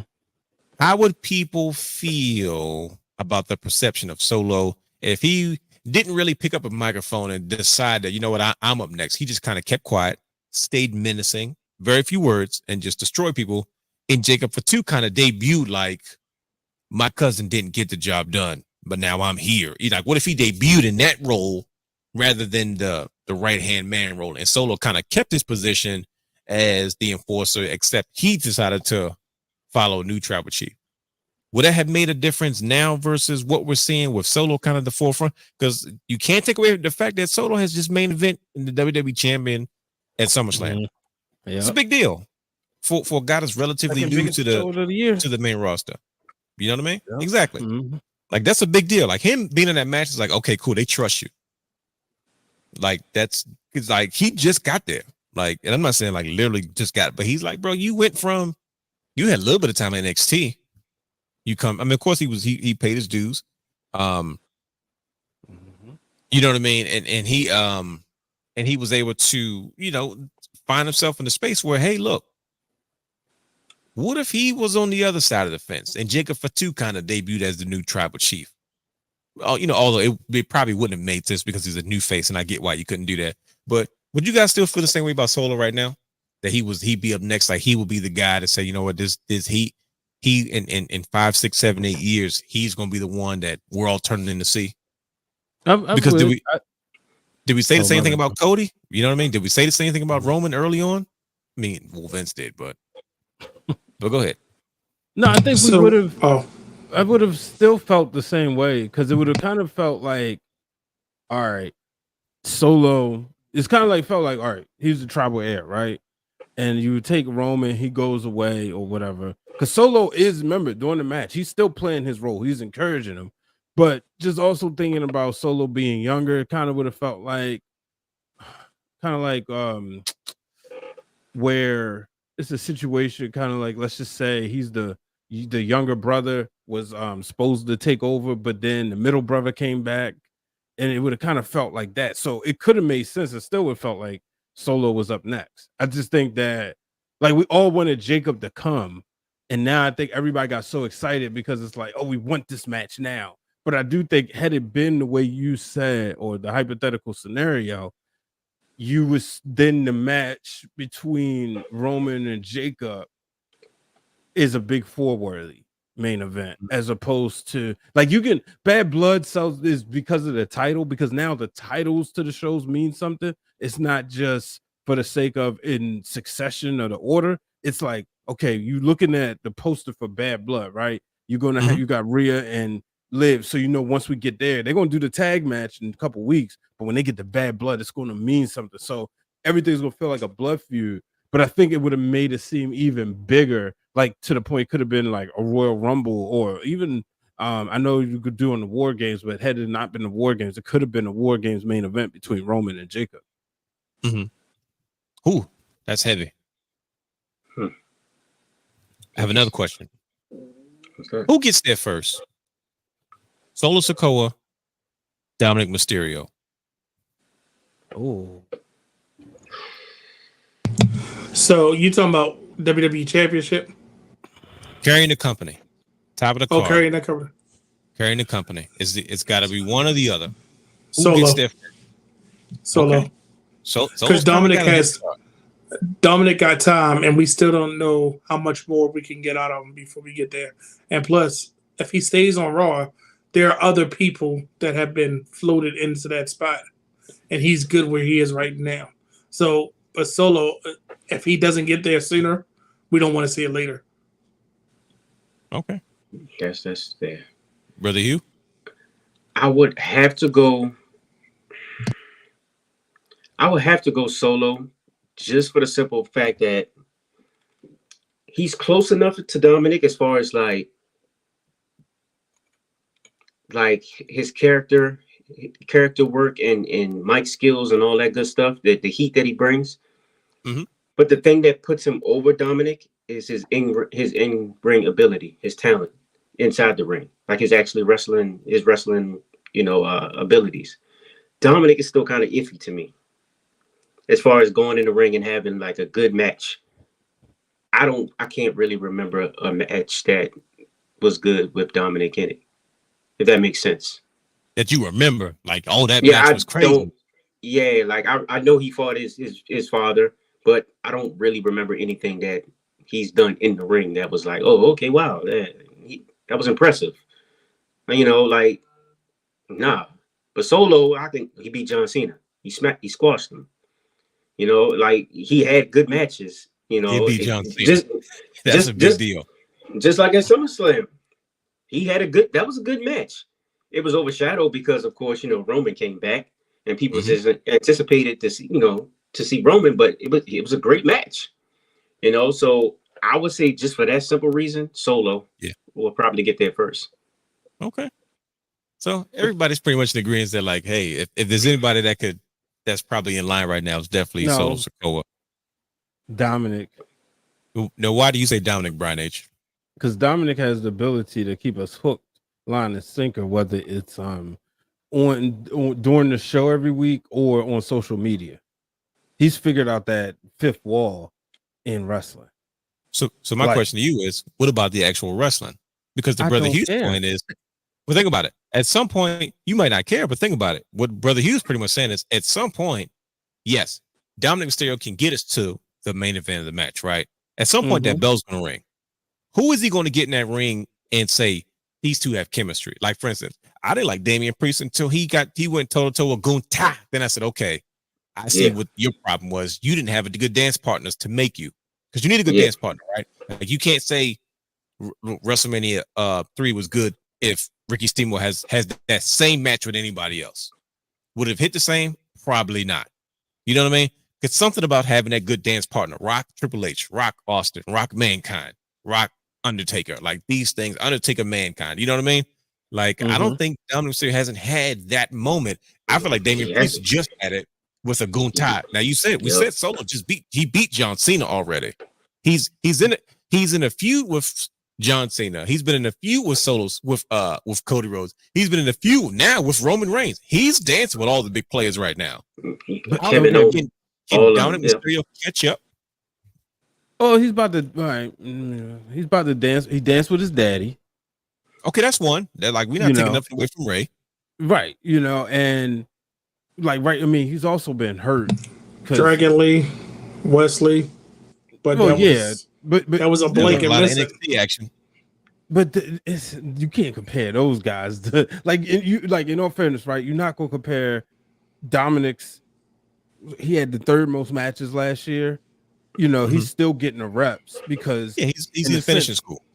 Yeah, he's greener in the ring than Solo. Even though Dominic's been on WWE television, Solo was hitting the indies, right? Right. I do think, and when I don't care, I'm not disrespecting the craft of pro wrestling, but I think that there's enough stars around there that when you need to get him there, you got Seth Rollins right there. Seth Rollins gonna take Dominic, boom. You got pretty much, huh? And make him. Yeah, easily. Because you need somebody to make you. Like, I don't care who you are. Like, you gotta have somebody that's gonna like. Okay, and that's the difference, right? Solo's already had those people, so when you need to run it back, boom, you got it, because he came in immediately main event. Dominic was not like, he came in more so the Judgment Day was still upper mid card. You know what I mean? He turns on Edge and his dad. They were still not the focal point. They, the show at that time. When he turned on him was the day Solo debuted, and it was the show was around Roman, because at that time the Bloodline was on both shows. So it was by the time they got to the point where Judgment Day was the focal point of the show, once you got Cody off, Dominic was just getting back in the groove of things because he had been hurt. So I think the reason why I still put him up first, just because he doesn't have a prime Roman right there in his way to get to the main event. Like, you can't put the belt on nobody else in the Anoa'i family than Roman Reigns right now, right? And probably won't be able to. But Dominic, you get, unless you put them on another show. So like Jey Uso could become world champion because he's on another show. Right. Dominic doesn't have that hurdle to jump over. And I think, like I said, the fact, all the stuff he's doing with Liv, he's got pop culture people talking about it because they're hooked to this story. You know what I mean? Crossover appeal you're referring to.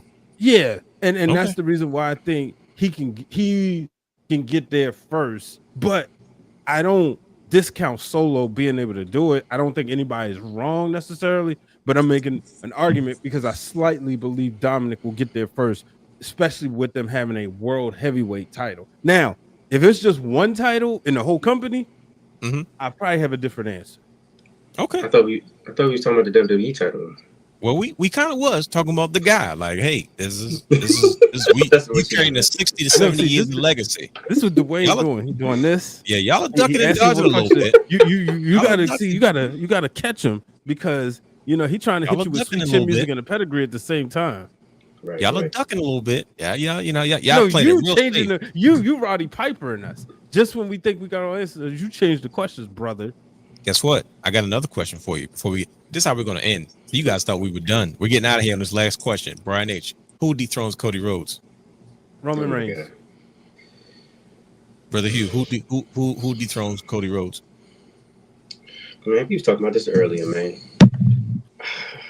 I gotta go Roman, because it doesn't make sense for Rock to do it. See, there y'all go. This making sense stuff. It's a Triple H era. So y'all are thinking. No, is Roman Reigns. Like, look, this is what I said to Brian. First of all, Cody has to keep the belt for a long period of time. Just because he dethroned the greatest exactly the greatest champion of all time. What you say? He just dethroned the greatest champion of all time. So for him to this dude playing the music. For him to be able to do that, that's a that's a huge accomplishment. So he has to keep that belt for a long amount of time. Biggest one in WrestleMania. Now, I don't see they can run this whole Rock Cody thing. Mm-hmm. I feel like Rock gonna put him over. Okay, you just said it because Rock's old. You just said it because he's old. And you know he's got movies to do. He's got one or two to do. He's got to do more than live action, but we know he's not sticking around. No, I'm saying that also because when Roman came back, he said, "Look, I'm coming for that title," and it doesn't make sense for him to go after the title and get the title from anybody else. True. Oh, where did he take it from The Rock though? That's the other thing I was thinking about though. I would love that. I ain't gonna. But I've been thinking about it all day, so I'm like, all right. Between those two scenarios, do I want Rock and Roman, or do we do Cody and Roman again? So it makes sense to me to go Cody and Roman again. Shit, now I'm thinking again. My bad. But either way, my answer is still Roman. Okay, still going Roman. Yeah, brother guy. Who dethrones Cody Rhodes? Kevin Owens. Really? No, I think that's the most, because you got to keep Roman and Cody away from each other. So why didn't you mention Kevin Owens earlier? Were you talking about because he's already been a world champion? Think about it, Kevin Owens. If Kevin Owens dethrones Cody Rhodes, that means he has to carry the company. Like, you carrying 60 years of legacy. Like, that's your job now. Like, listen, we in a Triple H era. It ain't got to be a long time. Cody Rhodes took it from Roman. Like, Roman was the guy. He did everything. He showed up. He was on the stuff. When he lost, it was Cody Rhodes' turn. He's like, all right, well, my schedule's going through the roof now. I'm the one that's got to make all the appearances and be on the shows and be everywhere. So if Kevin Owens dethrones Cody Rhodes, that means Kevin Owens is now the guy. Not just because he has the belt. Like, no, they're saying, no, it's the company's yours now. You got to make all the appearances. You got to go to the comic book shows. You got to go also buy sneakers. You got to go to the Source Awards, and you got to go to the CMT Country Music Award. You got to do everything. I'm curious. I'm telling you what. I don't, because Kevin Owens has already been world champion. He's already been Universal champion. He's already been there, right? Sure. And he's already been in the title picture, right? He couldn't beat Roman because they keep saying it. I don't trust Triple H, because who would have thought Kevin Owens would be the challenger for Cody, right? And I don't trust him because, remember, they said it's always a better chase than a champion chasing, right? Cody's chase, right? If he drops this belt to Kevin because he got overconfident, he handpicked his person, his contender, Kevin Owens heel turn to win it, and then that sets up the match at Bad Blood for Cody to get it back. Or that sets up the fact that Roman can come back and take it from Kevin. Because you can't have Roman take it back from Cody, because what was the purpose of him winning at WrestleMania? But he said he got a third match. He needs a third. They need a transitional champion. Yeah, he needs it. I think that he needs a transitional champion. Okay. Randy is too much of a, I hate the word babyface. Randy is busy over there on Raw right now. Having too much fun. So, yeah. Kevin Owens AJ is not there yet, right? Like, you're not back at WWE. He's not back in the limelight. But come and see. I feel like I don't trust Triple H. I feel like something about to happen with Kevin. He's been good for too long. And who's better than It's bad when you got to say to him, so listen, he's been a good guy for way too long. Eventually, and here's the thing: we seem to forget that he's a Triple H guy through and through. Oh, he's been in the main event scene since Triple H has taken over. We have not forgotten about Kevin Owens. He's not doing anything stupid. I'm not saying it's got to be in Bad Blood. I mean, at Bash in Berlin, but you could run it back with Kevin Owens being the heel, that he's the one that takes it from him to get us to somebody winning the Royal Rumble, and that somebody getting that shot at Mania, because I think it's going to be a Raw superstar going after Gunther this year for the Royal Rumble to keep the stakes going. Sorry. No, I'm sorry. You good? No, you good. I have not seen Kevin Owens didn't become a cultural. I ain't gonna say icon, but he didn't elevate his cultural status after his match with Stone Cold Steve Austin. With Bad Blood being in Atlanta, I mean, I'm just saying, it wasn't his fault. Well, That's the whole point. If somebody didn't, it didn't happen, and because we were in the Vince McMahon era. Ezekiel, and that's the most Vince McMahon thing ever. That's most crazy. Vince McMahon ever. But at the same time, it should have been a thing where people who don't watch wrestling should have remembered Kevin Owens, not as okay, I don't watch wrestling no more, but Stone Cold is back. But who was that guy in the ring with? It was just as if Austin, I don't want to say had a match with himself, but it was like he's a wrestler's wrestler. But when you got a Bad Blood pay-per-view in Atlanta, Georgia, with Metro Boomin, that's Cody's home, there's nowhere in the world he's not walking in with that title. And no, you're missing the point. I don't think he's walking. I think that he's going to either walk out with the title, not walk in with it. No, he got to do all the tours on the radio shows, Brandon. I'm sorry, you're wrestling. He can still do the tour. He can still do the tours. I'm saying, and maybe I'll say this again. Maybe you didn't hear me. I don't trust Triple H because why do we get Kevin Owens right now? Well, I don't try to listen. Because you don't have anybody else. I don't exactly.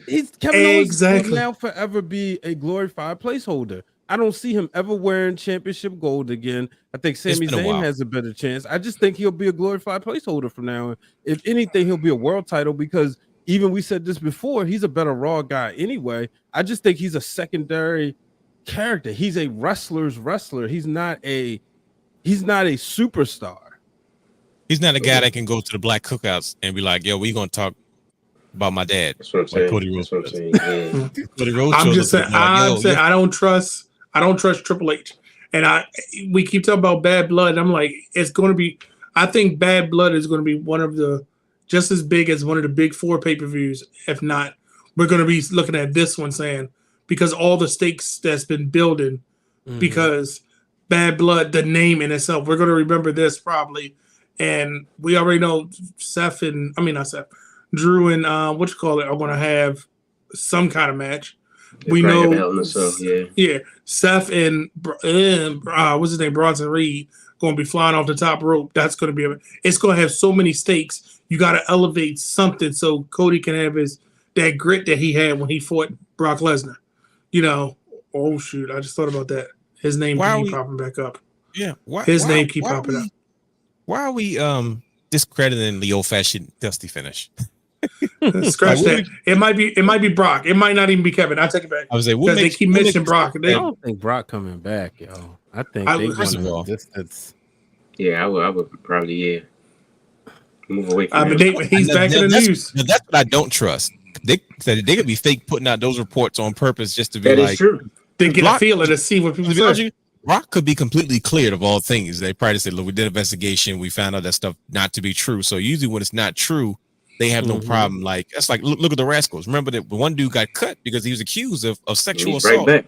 Yep. And then only to find out, but like once he was exonerated, now they didn't rehire him right away, but he was able to still, you know what I mean? Come back. Show up on NXT, and we got this whole, you know what I'm saying? So that's the part I don't trust anything, but usually when I see a match with somebody that you know is probably not going to win, like a Kevin Owens, that's my guy. It's like it's usually going to be some type of dusty finish involved because Kevin Owens had Roman Reigns beat like 10 times during the pandemic, and I see what you're saying. Oh, and I'm just like, that guy can't get the break. So even you know what I mean? So it's like, So maybe I'll take it back. It's not going to be Kevin because I thought that's dang it. You're right. Still flash the dusty finish, like because everybody. So, what if John Cena's the guy to take it off of him? Who? You said who? John Cena. No. Phase 20. That's who I was saying about the Royal Rumble. He's going does Cena do something to get to that world title on Rumble? No, that's why I said about somebody from Raw getting it. I think Cena's going to get that. This going to be the year to Cena. John's going to leave out putting people over first, and then go for it. So I would like Orton to catch up with him first, and then them to battle it out for 17. To say they can break Flair's record. I don't think. That's another key factor to this. As I was trying to close the show, is because you have to take in consideration John Cena's farewell tour. Orton will win the NXT title. Why? They're gonna add it as a world title. Watch. Why would Orton win it? Just to add to the numbers. Oh, so you can get close to the 16. St. Louis. I mean, I don't. You're gonna be Ethan Page. Triple H. Oh my gosh! Triple H If he already beats made it the clear. page for it. He said John Cena can do whatever you want to do, and I ain't gonna lie to you, he earned it. So they're allowing him to like kind of like, hey, look, John, how do you want to end this? Call Now, the shot. John is a wrestler, and I'm sure he's gonna leave putting people over, but you know what I mean? I wouldn't put it past him to have that one last moment. You know what I mean? Like, hey, have the title and then lose to Randy at some point, and then Randy's going to turn around and do the and then Randy's going to come and do what he always does. He's going to put the next young main eventer over. You know what I mean? Yeah, because they did the it thing for about Randy Orton is I don't know if they're very protective over Randy Orton, so I don't know if he can handle a champion schedule. Now he doesn't have to because look what they did with Roman and Seth. You know what I mean? Like it's not like he doesn't have to do a whole lot. Most matches in history, like that bump card is. Yeah, he's amazing. He's a young man, but his body is centuries old. He can go another 10 years, but that's on that protective schedule. In order for him to do that, he just re-signed that contract too for another 5 years. Another 5. Yeah, he just re-signed. Literally, he just did it. So he's got to protect himself. He ago. probably can't. But then again, on the other hand, he might say, "Well, shoot, I got to do this while I'm young.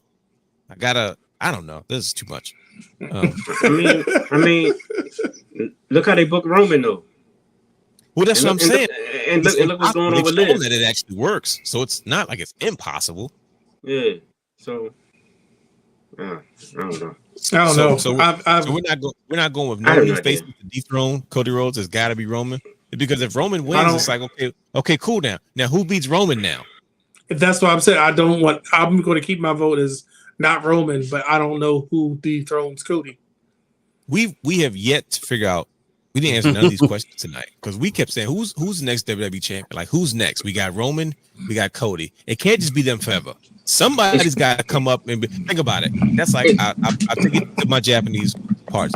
We had Okada. No, we had Shinsuke. We had Tanahashi. It went back and forth for a long time, and then here came Okada. Okada took down both of them. It's crazy because I said earlier to Brian, I was like, well, look, if Roman, this whole Roman thing wasn't going down, I would have gave it to Solo. But that that goes back to what I said earlier. Like, it kind of contradicts what I said earlier. But I would have given it to Solo because it just would have made sense, especially when the tag team titles are over there. It could have been Bloodline 2.0. Look, all right, your guys, the first couple of guys on the Bloodline, y'all unified tag teams, unified champion. I did the same thing. So what's going on? Then you could have used that to build even more with the Roman storyline, or maybe you could throw a curveball in there with The Rock. The Rock comes in there with his own claim and does something. Who knows? I don't know. Geez. So it's enough of them out. His own claim. They got plenty of cousins. I'll tell you that. I was about to say it's enough of them out there. Everybody gonna have their own little bloodline faction. So Ava gonna have her own set of women. What she gonna have the twins? The Tonga twins show up or something. You end up having a triple threat match: Rock, Solo, and Roman for the title. And everybody's bloodline is on the outside, just like everybody. One black big and red. We don't die, we multiply. Amu Sa'u, Amu Sa'u. They're gonna be saying the chant on the outside. I think one of the Usos said they already training their kids. They got like 10, 11, 12 years old. That don't make no sense, bro. It's right. They all got too many kids. They took that be fruitful and multiply to heart. Did y'all see the beam of the two old guys? It was like, what did he say? Was Roman and Cody looking at the 57 iteration of the bloodline? Was like, all right, it's time to go home now. Yeah. Cody said his sister got kids too. He said the bloodline doesn't end with me. Yeah, they train with they train with Dustin. Well, I mean, we have not successfully trying to become a royal family. Clearly, we have not successfully decided or figured out who is going to be the next. Like, who's going to dethrone Cody? Who's going to dethrone Roman? Like, we don't. The question is, the thing is, I don't think that person has made their presence known yet. They may be out here. Could be Dominic. Could be Solo. Could be. It's going to be somebody. I'm gonna tell you this: the beginning of 2023, I said the person that dethroned Roman wasn't on the WWE roster. Right? Do you still, and you don't feel that way today? 2024? I was right. No, it was Okay. right. It was because I said that at the beginning of 2023 or 2022, and then in comes Cody, right? Sure. Okay. I do Got it. think this person is on the roster though. I don't see All right. it being like there's nobody that left WWE to come back and have a Cody Rhodes moment, right? Nobody really went out and found themselves and made themselves undeniable. You know. You sure? Like when he better. Yeah. You sure? I don't know.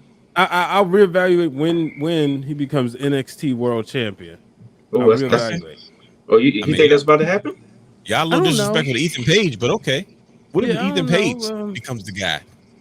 Ethan Page could be the guy.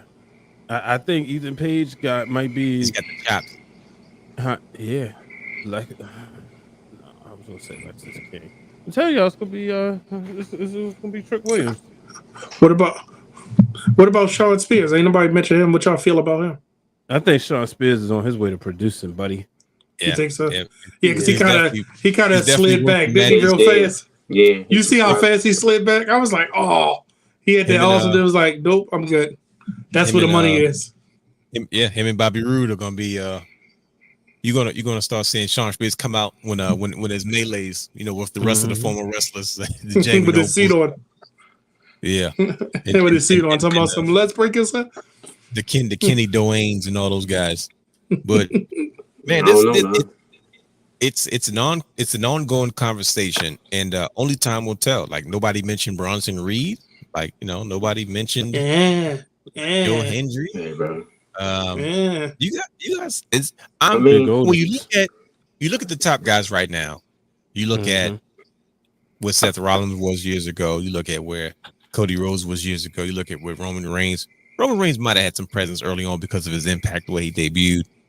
I don't know. You got John Moxley that might decide he wanted to come back home. You never know. There's all these things that come into the mix. But when you look at the superstars of today and where they started, they're nowhere near where they are now. And that's the beauty of it. Yeah, there's a lot of talent that's swirling in WWE right now. And you look at all the guys that were ahead of Cody Rhodes. A lot of those guys didn't necessarily become megastars. You know what I mean? And we looked at them back and oh yeah, he's up next. He's it. Drew McIntyre was one of those guys. He was like, oh, he's it. And once again, Vince was right. It just he wasn't right in this decade.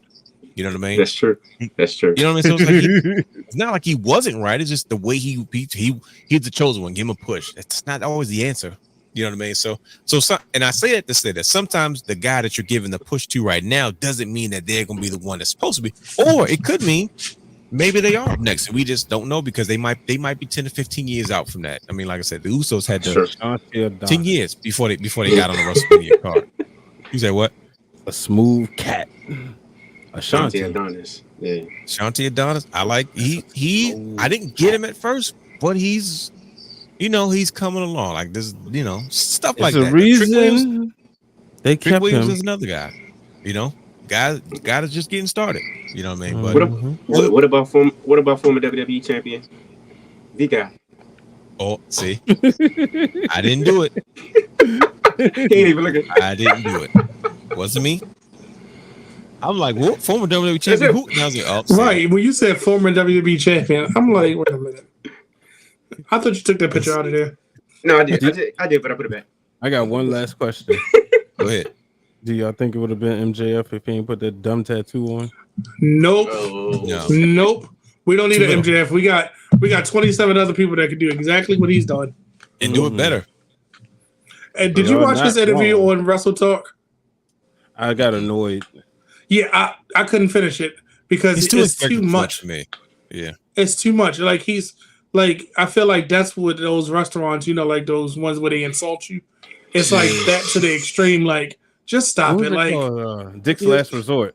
Yeah, it's like it's too much. Like that character. I'm like, all right, what are you doing? Like, just stop it. Like, I just got to say something stupid every 2 seconds to make sure that I'm the most hated person. But that's you don't need that.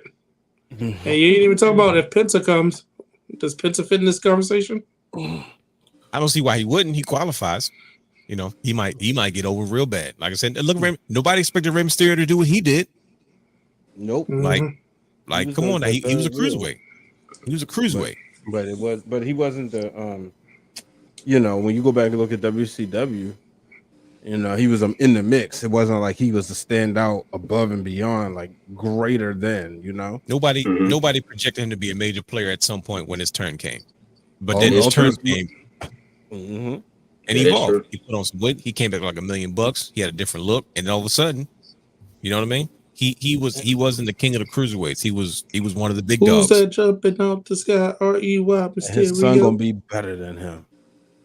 Ooh, I don't know about that. Those are big leather pants to fill. That's what he would want. Little pants to fill. I know I was about to say, but go ahead. They little pants.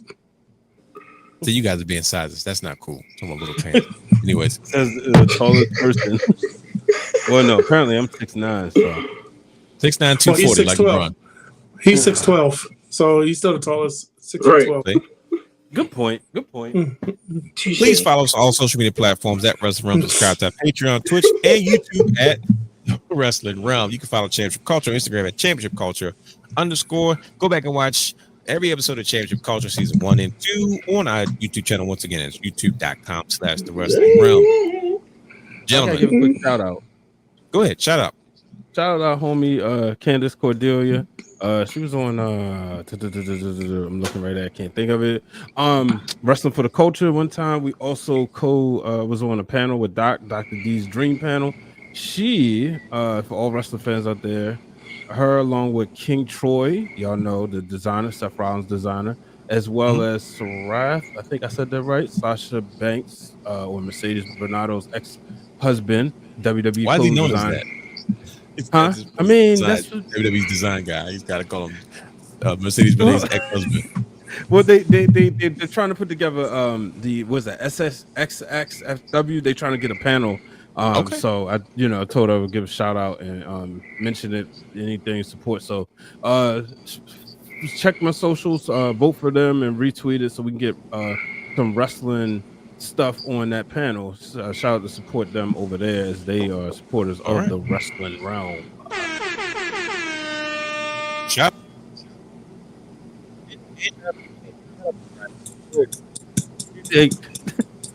I think your sound class. There you go. Oh. Okay, we had a hiccup. Did you guys at least hear the horn? Yeah, we heard the horn. Okay. But the horn wasn't. Shout out to them. Shout out to Brian H. Shout out to everybody that's who has joined us, who stayed up with us well into the wee hours, because this was rather intense, and I don't think we really came to a good conclusion. We have a lot of speculation, but now the best part about this is we get to sit back and watch all this talent develop, and we're gonna look back on this show and say, dude, remember who we thought was gonna be? And then you never know, because if you think about it, what would we have said in 2011 about Cody Rhodes, about Roman Reigns, about who's going to be one to dethrone John Cena, who's going to have a better run, and we would have had a different conversation at that point. So that's the fun about all of it. You picked Seth. I picked Roman. I did. I said Seth Rollins was going to, if you want to be technical, Seth Rollins was up first though. He kind of was that Roman Reigns main event. Yeah, Roman Reigns main event in WrestleMania, but we all talk about the hijack. The hijinks, what do they call it? The hijack, the heist of the century. I like hijack of the century better though. Sorry, Michael. The heist, it definitely hijacked the moment though. The heist of the century, Seth Rollins. Yeah, you have no idea how happy I was, and I was like, bro, that's the way it's supposed to be. Yes, and that era of Seth Rollins before he got hurt, he was on a different level. He was hands and feet above everybody. 2-3 years, I would have been satisfied. That's how much I liked that. He got hurt. He got hurt, man. And then he came back. Remember, it took him forever to get back to that point. But, like I said, that's neither here nor there. Please join us once again next week. We will be back. Who knows what the heck we'll discuss. We got so much coming up. Did he just freeze? Or am I frozen? No, I hear him. Nah, you're frozen. You hear you, but you're frozen. Oh, there okay. you go. He's unfrozen. I'll be a tag. Come holler at me. It's like freeze tag. So, join us next week. We will be back. Who knows? Will Championship Culture be back next week? You have to stay tuned. They say stay tuned for the social media so we can figure it out. But thank you to everybody that showed up. Brian H is back. The brothers will be back. We are all in mix. We're all in this together, like High School Musical. On that note, shout out to the OG. Oh yeah, we're Original. Please go and check out the Wrestle Room social media posts. Brother Hugh welcomed back Brian H in a very special way. And if you want In to the see only what way he he looks could. like, exactly. Like Brian H talking about some come on with the welcome back grabs. I said, bro, you gotta be careful what you ask for. And I said, of all three people that asked that, he said, I got you. Hold my beer. He said, I got you. Hey, you said, next time I want them 2 days ahead of time, buddy. Wow. You know how Raw they tell you on Raw Roman's gonna be there on Friday. Right. Okay, I got you. You don't know what you just opened. Oh my gosh. He messed up. So He just, oh Lord. I get stuff I don't even ask for it. It just shows up. When he didn't, I'll be when I'll be getting fired soon. was up when he like agreed to it. Like, yeah, I got you, bro. I said, there's no rebuttal, no slick. Now something's not right. And best believe, I said it never fails. That joke was It perfect. never fails. We gotta get out of here. My ears off. All these shenanigans and more.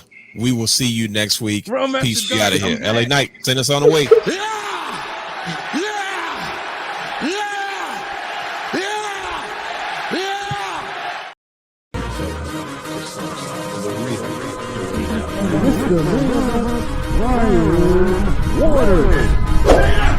Houston, we have a problem. Yes!